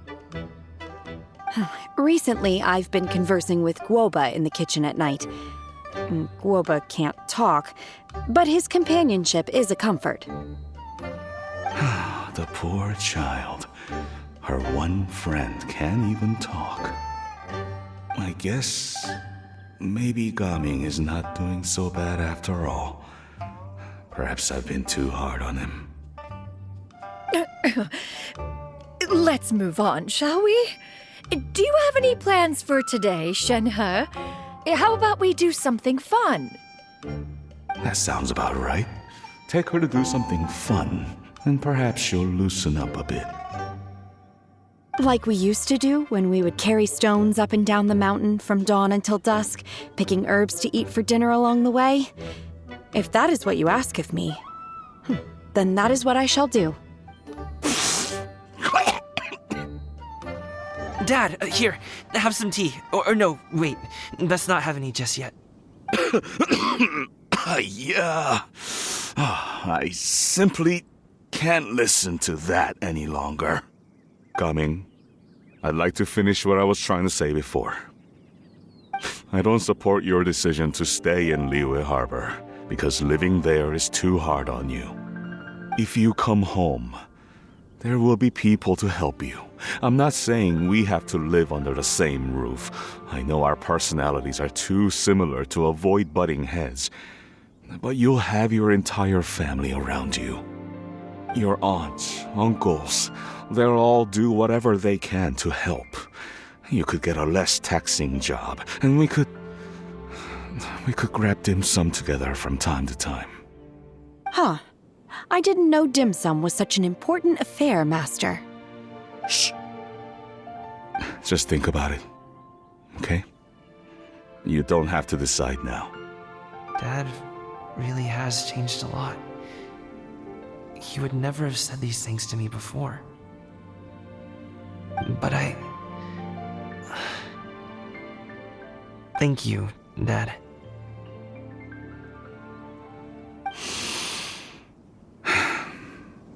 It's been long enough, don't you think?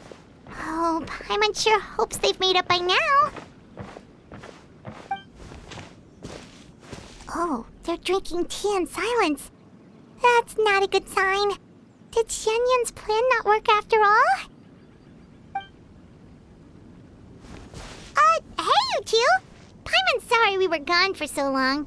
We got to chatting with some friends and didn't realize how much time had passed. Perfect timing, actually. We seem to be just about done here. Yep, let's go. I'll get the bags.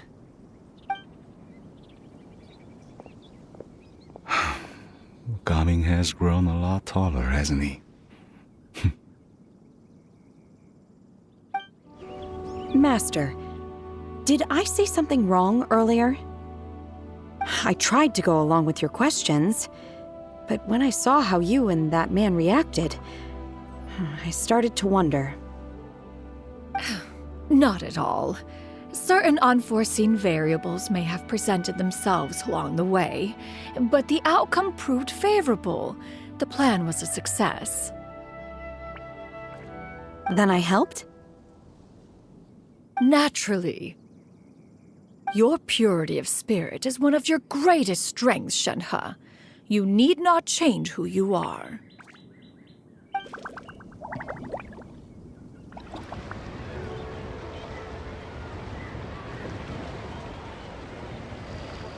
You must be Mr. Ip! Thank you for coming all this way. My name is Charlotte, and I'm a reporter from Fontaine. You can find me writing for the Steambird. I invited you here not just to purchase your fine tea, but also with the hope that you might be willing to sit down for a short interview. What do you say? An interview? To advertise my teas? I suppose you could think of it that way. We Fontainians are big tea drinkers too. The Fontaine Market. Then I'll need some time to adequately prepare. Perhaps we could sit down and discuss the questions you intend to ask in advance. Of course, of course! Please follow me. Is this person also involved in your plan? And here I thought I had lots of connections. I suppose I've been humbled. You sure know all kinds of cool and important people. Over here! Yoo-hoo! Over here! Huh? What? Auntie Shenyun? She probably wants to talk about the next phase of the plan. Let's go while your dad is still distracted. I take it that all is going well? Don't worry, Shenyun. Everything is going according to plan. I knew it. I knew that was all an act earlier. Auntie Shenyun is really something. She was so determined to help me. She didn't even care about making herself and Shenhe appear foolish in front of my family. She truly knows how to look out for others. I still have a lot to learn. As for the next step... Oh no! What's wrong, Gaming? Don't tell me you're the ones footing the bill for all that tea. I can't let you do that. Fret not. Reimbursements will be made. Exactly! Think of it more as an investment, as Ningguang would say. We pooled together the Mora so that Charlotte could place the order. She's gonna bring it back to the Steambird as a gift, as well as a sample of the regional specialty. Fontanians will probably fall in love with your dad's tea as soon as they lay their eyes on Charlotte's article. And once all the money from the new orders begin to roll in, getting our Mora back will be a piece of cake. Oh, okay. Business-related matters always seem to go over my head, but I refuse to let you all lose Mora on my behalf. I'll pay you back right now. We can talk about such matters at a later date. There are more important matters for you to consider at the moment, are there not? Yes. I've been thinking about it the whole way here. I have an idea. But I'd hate to cause even more trouble for all of you. That is for us to decide. Yeah, we're all friends here. Plus, we wouldn't be here if we didn't want to help, right? Okay. Whew. So, it's like this.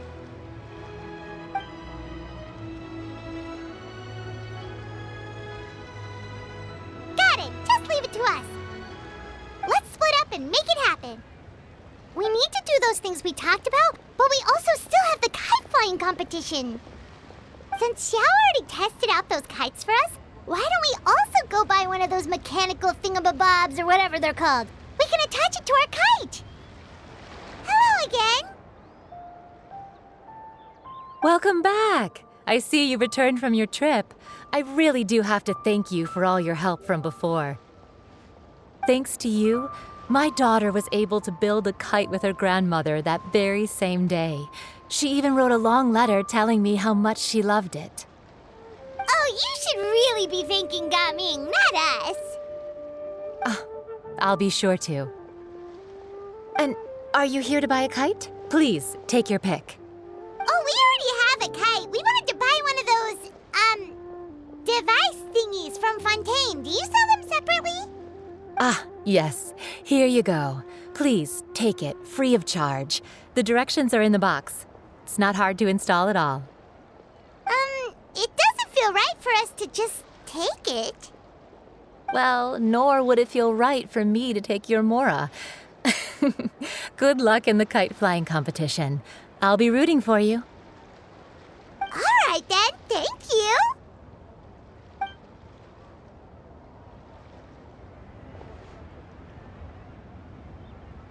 Phew, it's done. Let's get down to business.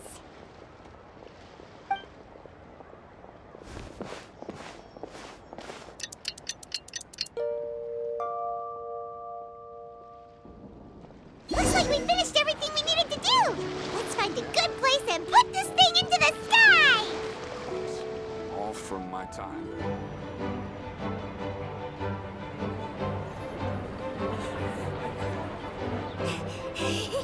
Chi-Chi, we're almost there. Okay.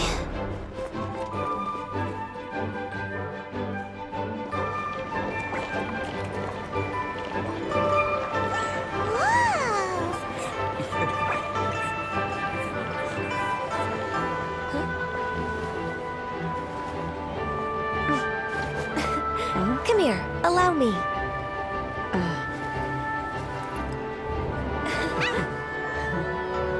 The lantern rite is as festive as ever.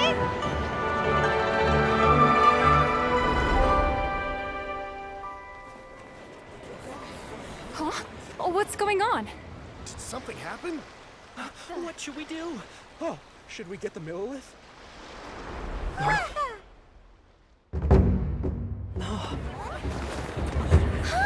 What's that?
taken that many pictures already?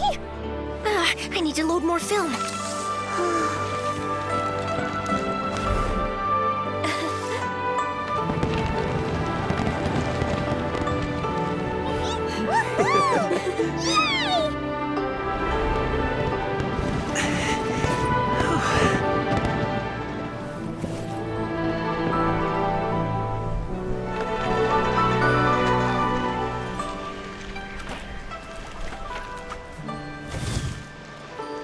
Wait, the wind.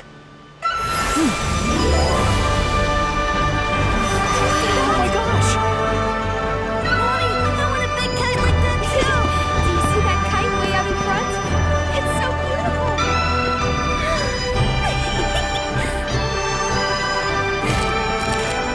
Happy Lantern Rite. Happy Lantern Rite!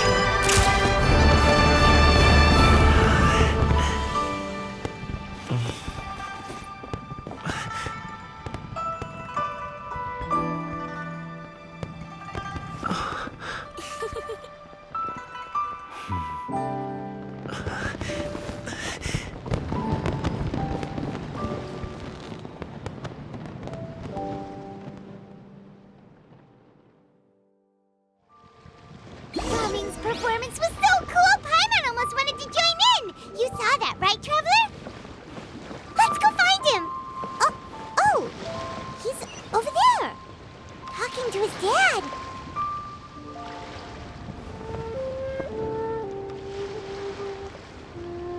I think I'll head off now, if that's okay.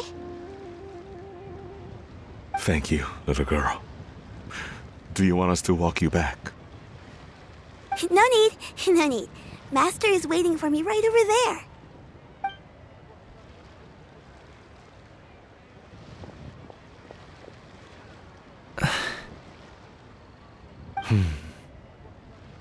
Dad.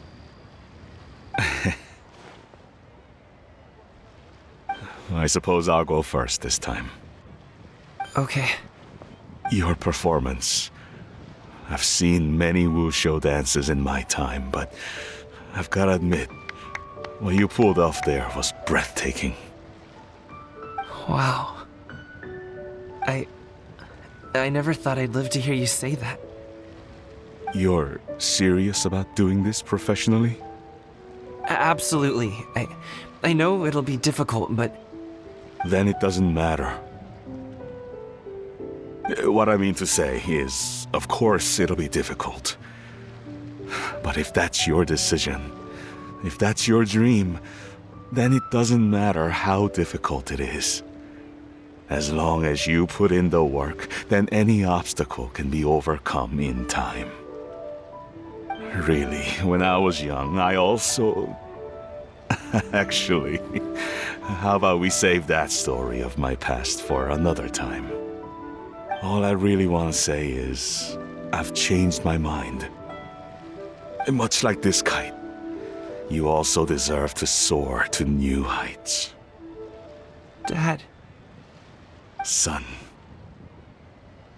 Son? Haven't heard that in a while.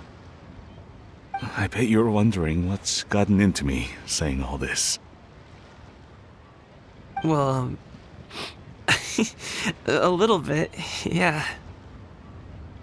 Anyway, I know I've never found the chance to say this before, but... to me, Gaming, you've always been a great kid. All right, that's everything I've got. Did you have something you wanted to say, or...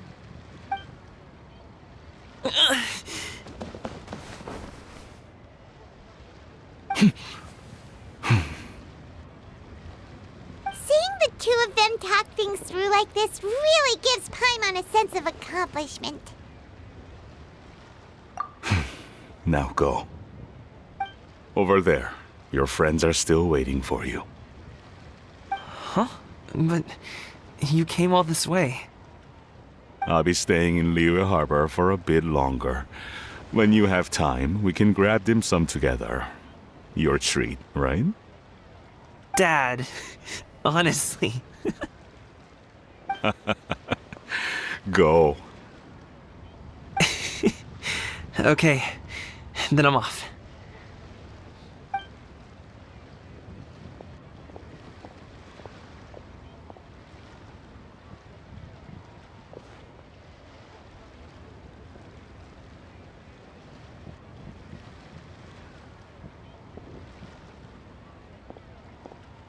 That's quite the smile you've got there, Gaming. Really? It's nothing to be embarrassed about. I'd like to find and thank Auntie Xinyun, as well as everyone else who's helped me out. If everyone has time, maybe we could all get together and go fly a kite. Forgot! Didn't Zhongli say Hu Tao was also planning on spending some time in Xiaoying Village? We didn't have anything else to do today, right? Why don't we go have a look around? Maybe we'll run into her.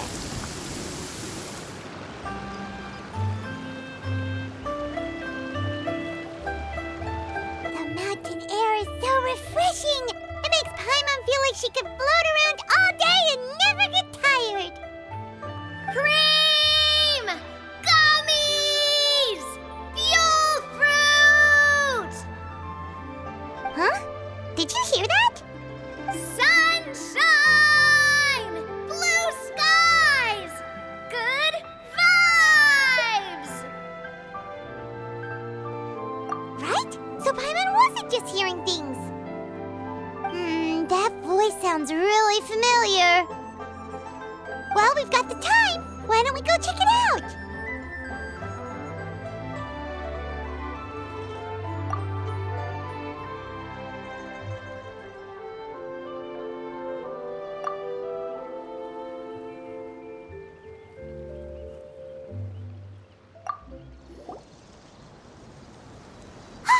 What are they doing here?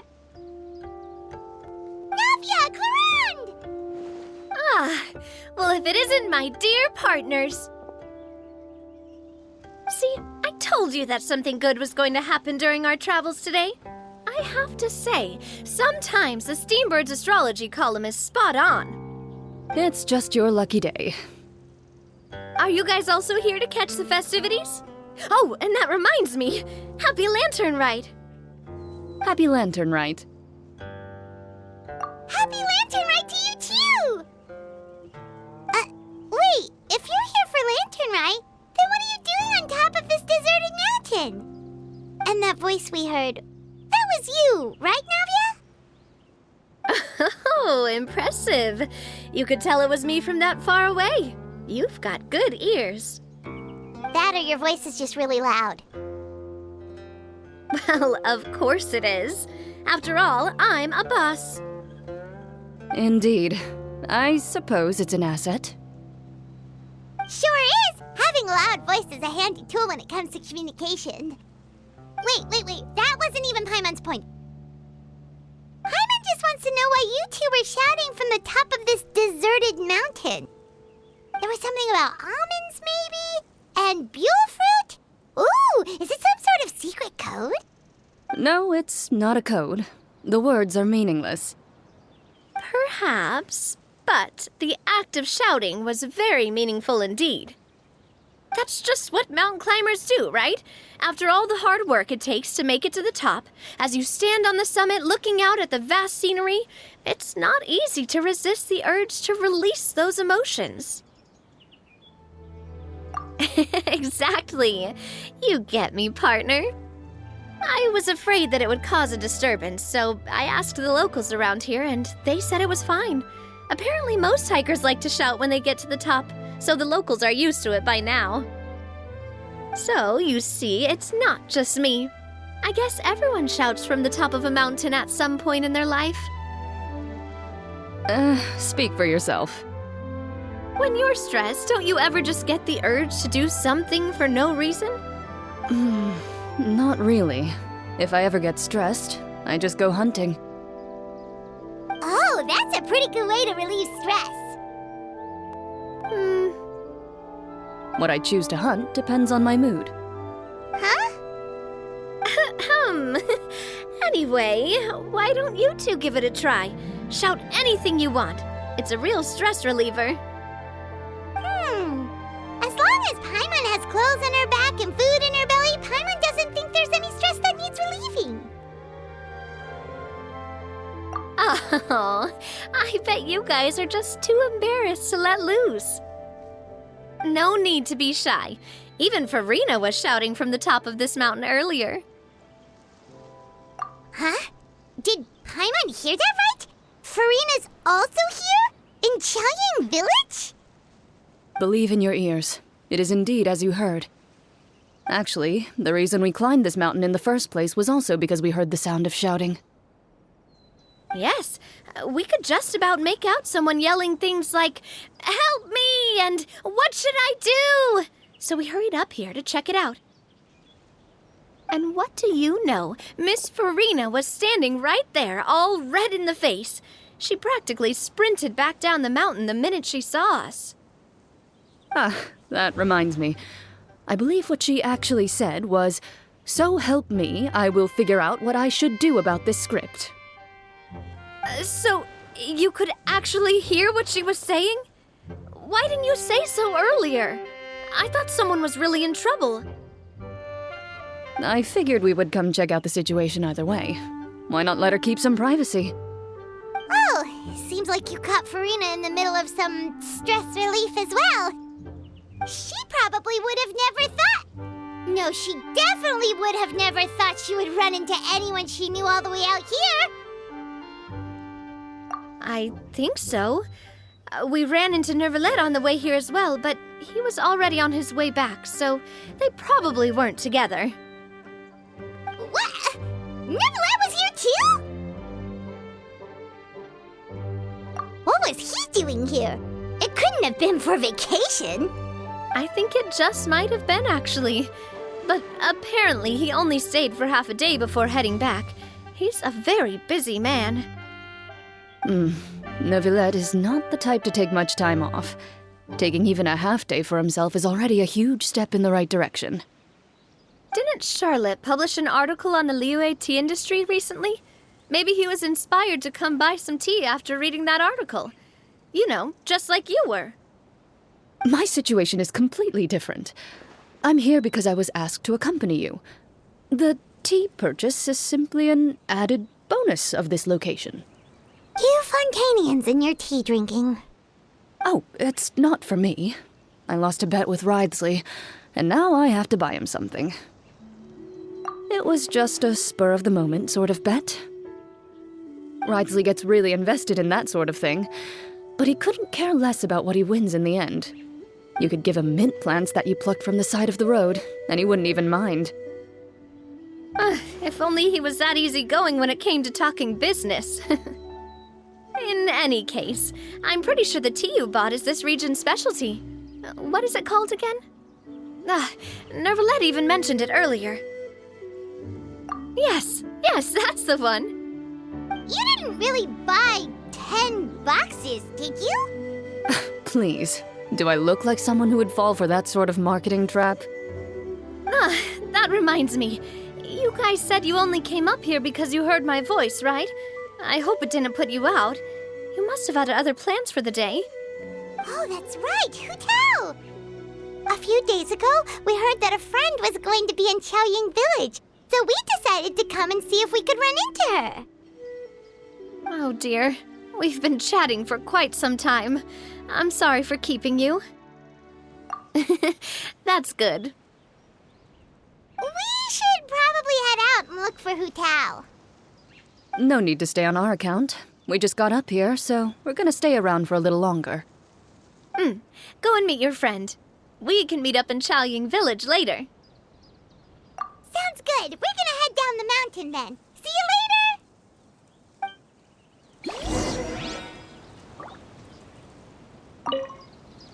What do I have to do to get you to yell from the top of this mountain? Name your price. You really want to hear it that bad, huh? I'm just curious is all. I have a feeling you'll say something amazing. I will pass. I prefer to let actions speak louder than words.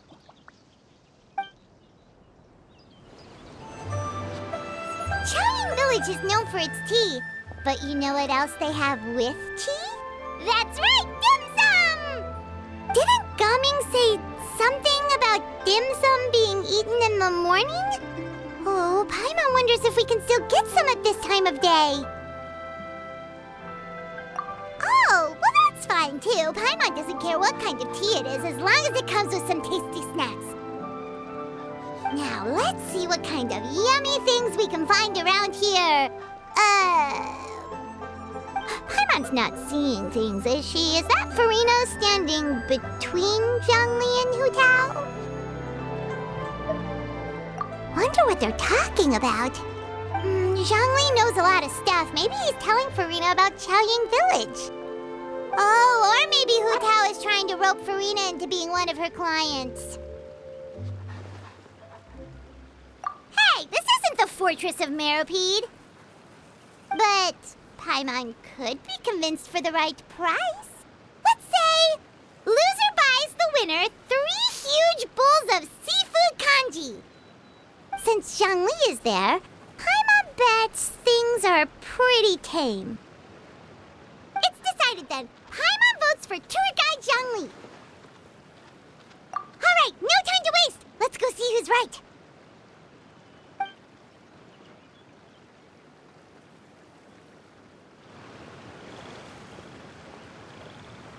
Good afternoon, Hu Tao, Zhongli, and Farina! Oh, great. Now Paimon's shouting too. Oh, well, aren't you a sight for sore eyes? Seems like our luck just keeps on growing. That we were able to meet you both without prior arrangement must mean that this is quite the serendipitous meeting indeed. Huh? Oh, so both of you are acquainted with the Traveler and Paimon then? I'm pretty sure you didn't learn that one from me. I must admit, I'm a bit surprised to see you here, Traveler. But seeing as you're a hero who's been all over Teyvat, it makes sense that you would be well-traveled and well-connected. Since we have found ourselves in each other's company within this fertile land, allow me to take this opportunity to wish you a happy Lantern Rite. It appears you have been to Fontaine then. Given your proclivity to spread good deeds wherever you go, it's no surprise that you would make the acquaintance of a celebrity as illustrious and celebrated as Miss Farina. That's quite high praise. What I mean to say is, you flatter me, Mr. Zhongli. Although I've built up a certain following within Fontaine, it is no reflection of strength or wisdom. I stand before you right now as nothing more than an ordinary traveler in search of beautiful scenery and creative inspiration. There is definitely more to Mr. Zhongli than meets the eye. I could tell as much from our conversation earlier. Given his breadth of knowledge on both academic and worldly matters, there's no way he hasn't heard about what happened in Fontaine. Is he just feigning ignorance for my benefit? No. You're no common tourist. I simply won't have you talk about yourself that way. Oh, does that mean Hu Tao also knows? You may not have heard, friends, but... Miss Hu Tao. Miss Farina is now one of my esteemed clients. Yup.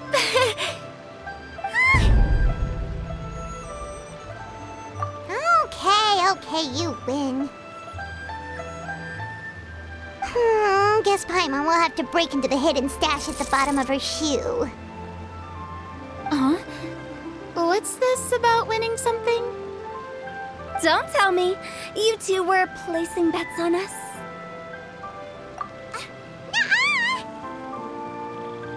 We just saw you guys standing on the side of the road and couldn't help but take guesses as to what you were talking about. Oh, Oh, I see. That means you, my friend, must have guessed that I was trying to promote my business to Miss Farina. That I do, my friend. What was Paimon's guess then? Paimon thought Zhongli was showing the newbie around. By newbie, you mean me, right? If that's the case, then Paimon's guess was also correct. Oh, that's right. Mr. Zhongli was telling me about some great sightseeing spots in the area. Ha! You see? Paimon was right too! Since both of our guesses were right, there can't be a winner or a loser. Hey, don't be upset, Traveler. How about this? You buy Paimon a bowl, and Paimon will also buy you a bowl. As for the third bowl... Since I was the subject of the bet, perhaps it should go to me? You know, as a congratulations for the huge deal I just struck. I was just joking. Anyway, I should be the one treating you. The funeral parlor is about to bring in quite the sum after all. Oh, Paimon almost forgot to ask about the most important question. Something happen recently, Farina? Huh? What do you mean? Well, you know, with you enlisting the services of Wangsheng Funeral Parlor and all. Oh, well, yes. Really? Oh no. Paimon is so sorry for your loss. Although Paimon may have not known the person, please accept Paimon's deepest... Whoa, it's not like that, Paimon. Huh? But Paimon just thought, since you hired the services of a funeral parlor and all... Hey, it's not that big of a stretch. Really, Paimon? It's not like you don't know me. Do I look like I know anyone who would ask me to coordinate their funeral?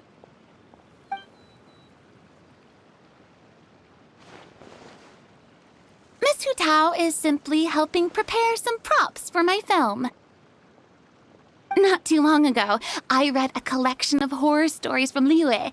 The content was spectacular. In fact, I still feel the need to sleep with the light on even now. Anyway, that's not the point. Now that Fontaine's biggest star has returned to the stage, I figured it's about time the industry enjoyed a breath of fresh air. Hey, that's pretty good. I'll have to remember that for my ad posters. Oh, Paimon sees. That makes a lot of sense. So, did you come to Liyue just to enlist the services of Wangsheng Funeral Parlor? Well, not exactly. My original plan was to just relax and enjoy the sights. But then I ran into Miss Hu Tao and Mr. Zhongli, and well, you know the rest. I suppose it was meant to be. It was a fated meeting indeed. Zhongli sure loves his lofty turns of phrase. But if you ask me, it's all thanks to that man who stopped to ask for directions. Oh? Who was it? It's someone you know. Wanna take a guess? What? How did you guess that on your first try? Very impressive, my friend. Your guessing game is spot on today.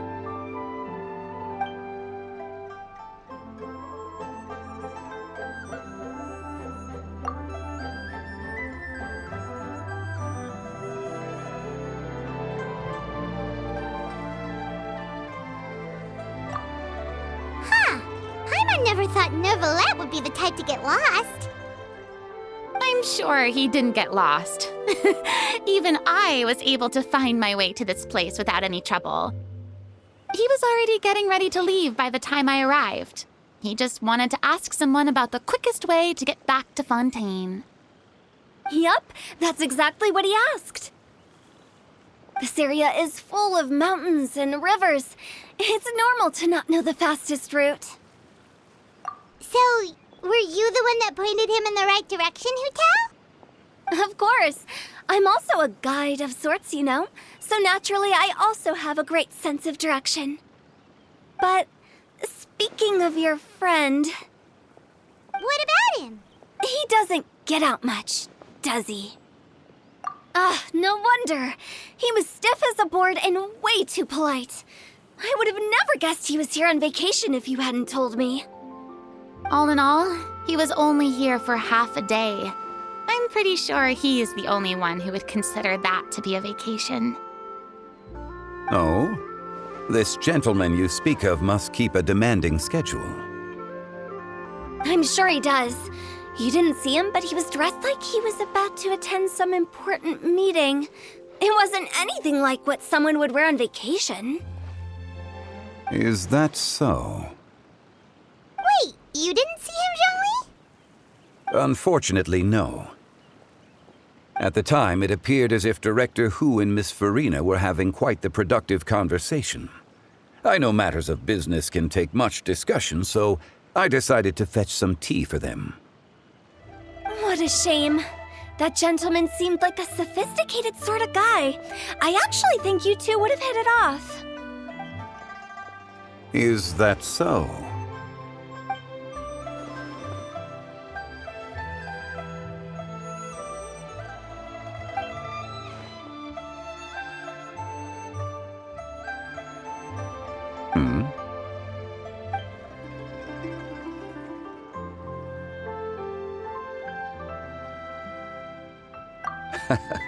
To borrow Miss Farina's turn of phrase, perhaps it just wasn't meant to be. Well, with the Traveler around, I'm sure you'll have a chance to get to know each other at some point. That's right. He's got more friends than he knows what to do with. Well, that's certainly true. Oh, that reminds me. If you get the chance, you should try and talk to Nervalette into loosening up a bit. Just tell him the Palais Mermonia isn't going to fall apart if he disappears for a few days. He shouldn't keep himself cooped up all the time. Even clams open their shells to let in fresh water every once in a while, right? If he's really that much of a stickler for protocol, he can fill out a leave of absence request. He'd have to approve it himself since he handles that sort of thing now, but you know what I mean. Seems like this gentleman is also in charge of something pretty important.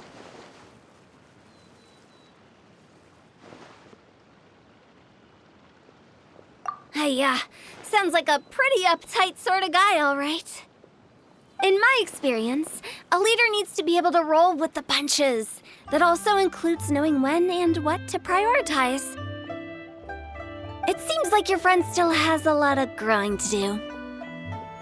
If I remember correctly, he's already several thousands of years old. You're quite right, Miss Hu Tao. Oh? Traveler, Miss Farina, those two individuals over there appear to recognize you. Oh, it's Navia and Clarand. Hey, over here!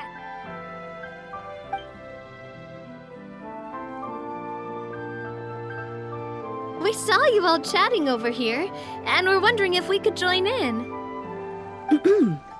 Please, excuse the interruption.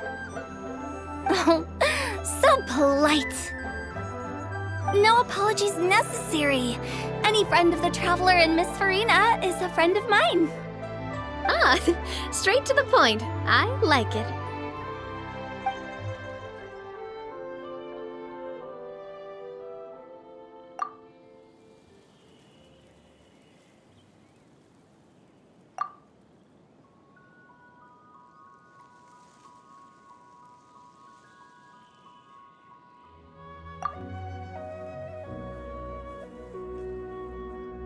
It's getting late. If we want to catch a boat back before dark, we should probably get going. Indeed. Then, Miss Farina. Oh, yes? When are you planning to head back? Do you need us to escort you? Oh, I don't think that will be necessary. I mean, you're not my subordinate anymore. You don't need to look after me. I didn't mean it that way. It's normal for friends to travel home together if they run into each other on the road. There are a lot of mountainous roads in this area. I imagine they'll be even harder to navigate after dark. Exactly! Just like in those ghost stories. 8 paths converge in a wood. Beside them an old house is stood. If you dare to go inside, not a soul will greet your eye. But if you take a closer look, there may be something you mistook. A candle flickers to and fro, yet there is no wind to make it so. What is its secret? What could it mean? In this wood, where mystery screams. Ooh. My dear demoiselles, ladies, no, I mean friends, please take me with you. Of course. Gotta say, Farina, you are really quite the character. By the way, did I hear you mention that Clorand used to work under you? Then you must have also been a leader at some point. Well, that's, all in the past now. Besides, being a leader is hard. It wasn't the right job for me. I prefer how things are now. I can come and go as I please, and get to enjoy the sweet taste of freedom. I see. Well, you've certainly picked an apt place to relax. Chaoying Village is an exemplary choice. Only the best. And I've learned a lot, too. Thank you so much, Miss Hu Tao and Mr. Zhongli. It's fine. You've thanked us more than enough already. The next time you're in this neck of the woods, I'll treat you to some dim sum in the city. Dim sum? Is that some kind of Liyue term for snacks or desserts? They are a part of it. It's basically a table full of as much tea, sweets, and good company as you can manage. Oh, so it's basically a tea party. Sounds great. Make sure to order the winter melon cake and the lotus flower crisp. They're so sweet and delicious, Paimon knows you'll love them. Ooh, okay. I'll be looking forward to it then. Wait, but didn't you guys say you were here on vacation? How come you're all going home empty-handed? Of course I am. I bought tons of fun things to bring home with me. A kite, a parasol, a little tin frog that jumps. Oh, and a stuffed toy of a mythical beast. Clorand is the one who didn't buy anything for herself. So all you're bringing back with you is that tea? And some tea-flavored hard candies. They're for Sigewin. Clorand isn't much of a shopaholic. Well, one of us has to practice restraint. Hey, I'm hardly reckless with my Mora. I'll have you know, all the purchases I made today were well within my budget. Me? Oh, well, I bought some tea, of course. I just had to try all the varieties recommended in the Steambird. Other than that, just some bits and bobs, you know. A little bit of this, a little bit of that. They should all be things I can use, I think. Now Paimon's even more confused. If you bought that much stuff, where did it all go? Into one of Linny's magic packets? Oh, actually... Monsieur Neuvillette took them with him. Oh, so that's what happened. Wait, what? Why did he take them? He's not hoarding treasure, is he? That's quite the imagination you've got there, Paimon. Monsieur Neuvillette just saw the amount of bags we had and offered to take them back for us. I felt a bit bad at first, but, I really did have a lot of stuff.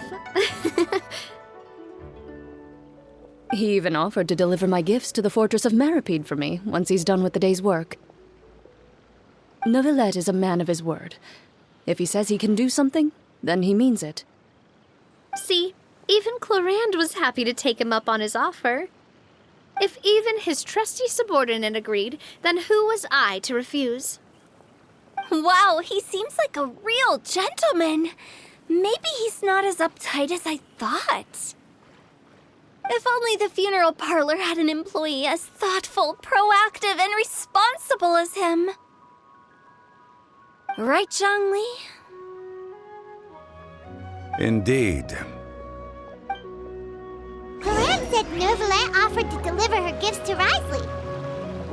So if we go to the entrance of the Fortress of Meripede, maybe we'll run into Neuvillette. But we don't know exactly when he'll show up. Oh, that reminds me. A new year of work is about to begin.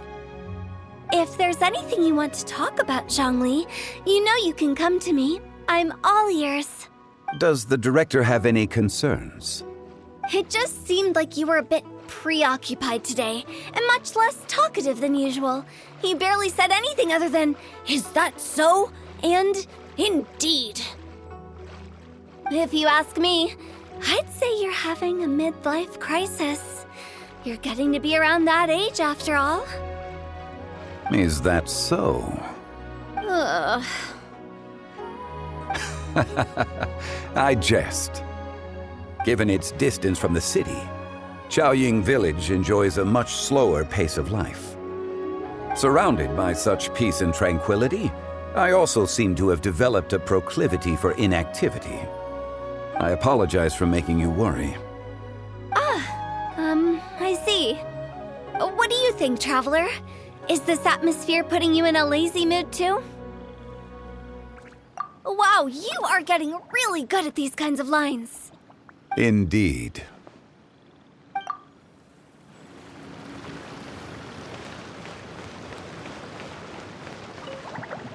Well, everyone, make sure that you've got all your belongings with you before we leave. If there's any souvenirs anyone still wants to buy, the time is now. Reliable as ever, Miss President. What is that supposed to mean? Clorand is right, though. You really are reliable.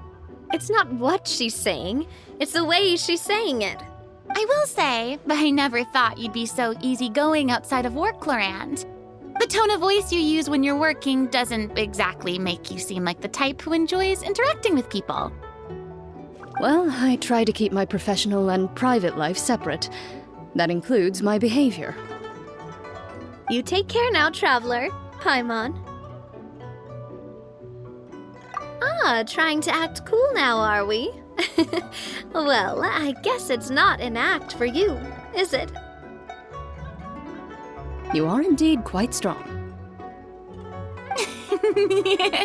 It's been great talking to you all. I'm really glad I decided to come to Chaoying Village. Maybe we could go on another trip together sometime?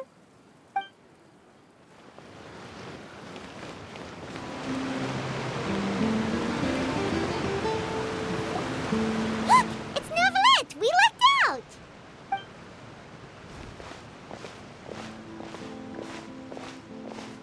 Oh, it's you. It has been some time since our last meeting. Few people frequent this location. Since I was able to conclude my work early for the day, I thought I might take a walk and avail myself of this area's peace and quiet. You call this early? Do you always work this late, Neuvillette? Strictly speaking, that depends on the agenda for the day. I am hardly bereft of time, however, so working late is of little consequence to me. Really? If you have so much time on your hands, then why did you only go to Chaoying Village for half a day? First, I should clarify that I was referring to my lifespan, rather than the time at my disposal on any given day. Second, I was unaware you possessed knowledge of my trip to Chaoying Village. I see. Thank you for informing me. Yes, they have been safely delivered. I have to hand it to Clorant. Just a simple gift delivery, and she has the great and mighty Udex at her beck and call. I was just passing through. It was merely an act of convenience. All right. Then I hereby confirm receipt of the goods on behalf of the staff of the Fortress of Meripede. A verbal receipt of confirmation? Is such a formality really necessary for a small matter such as this? Guess not. This quantity of tea, though, seems a little excessive for a gift, don't you think? Before you know it, they'll start accusing me of taking bribes. About that. Much of that is my own excess, I'm afraid. Oh? Why? What happened? It was buy 10 boxes, get half off. Ah, that explains it then. Well, go ahead and leave them to me. I'll get through this stash as fast as I can. You have my thanks. Oh, there's something else I'd like to give to you. This is a stone slate, engraved with a symbolic design. While that is an apt description, it is in actuality a legal codex. A legal codex, huh? Before the advent of modern writing utensils, information was recorded on stone slabs such as this. The law was no different. Okay. Since ancient times, the scales of justice have symbolized the fairness and impartiality of judiciousness. As a tribute to that sentiment, this slate was designed after a traditional legal codex and engraved with a symbol instead of text. During my travels recently, I chanced upon a roadside stall offering tourists the opportunity to try their hand at the ceramic arts, so I decided to have a go. We joked with Clorant some time ago about gifting you a legal codex. So, here you go. Ah, so that's what this is about. I did not expect you to remember it as well. In any case, I hope this can be considered as a reasonable attempt to join in on the banter. It is a very good attempt. I suppose I shouldn't be surprised. Even your sense of humor centers around the law. That's an impressive level of commitment. A gift of this significance deserves to be put on display, and I know just the place. Front and center in the Fortress's showroom. Surely there's no need for such a grand gesture. Just kidding. I don't have anything like a showroom. But we do have a storage room. We can put it next to all the mechanical parts Sijuin has collected. That sounds good to me. So that's what you were doing in Chaoying Village. Indeed. Of course, while I was there, I also took the opportunity to taste the local spring water. The aftertaste is much purer than what I have delivered to me in Fontaine. It stands to reason that the long-distance transport has a tendency to imbue the water with extraneous emotion. If you want to experience the true flavor, you simply have to go to the source. Perhaps I should organize some time off to do the same elsewhere. Then we are of the same mind. It appears my desire is justified. If you say so, but you know you don't have to justify a vacation, right? You can just take one. After all, you're hardly bereft of time. You can do whatever you want. You're quite right. I suppose I suffer not from a lack of opportunity, but rather a lack of inspiration. However, after reading a few articles about Liyue's holiday traditions, the idea popped into my head and made itself quite at home. Seeing as I was free of responsibilities for the morning, I decided to depart at once. Refreshing. My spontaneous outing seemed to inspire quite a few other spontaneous decisions as well. Take, for example, my foray into ceramics. At first, soil from the ground is granular and unforgiving, but add the right amount of water, and it becomes soft, moldable, and able to take shape. In the past, I never thought about how quotidian vessels were crafted, but now I have participated in their very making. This is also something I made today.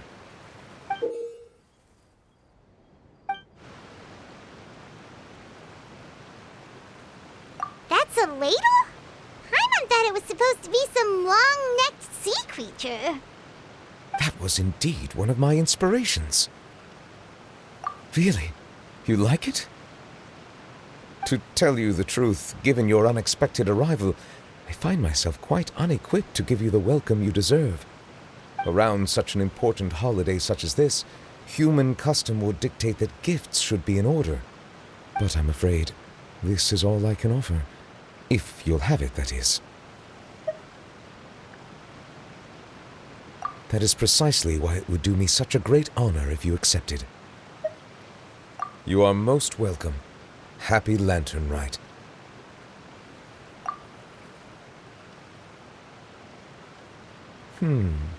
Approve a leave of absence request for myself.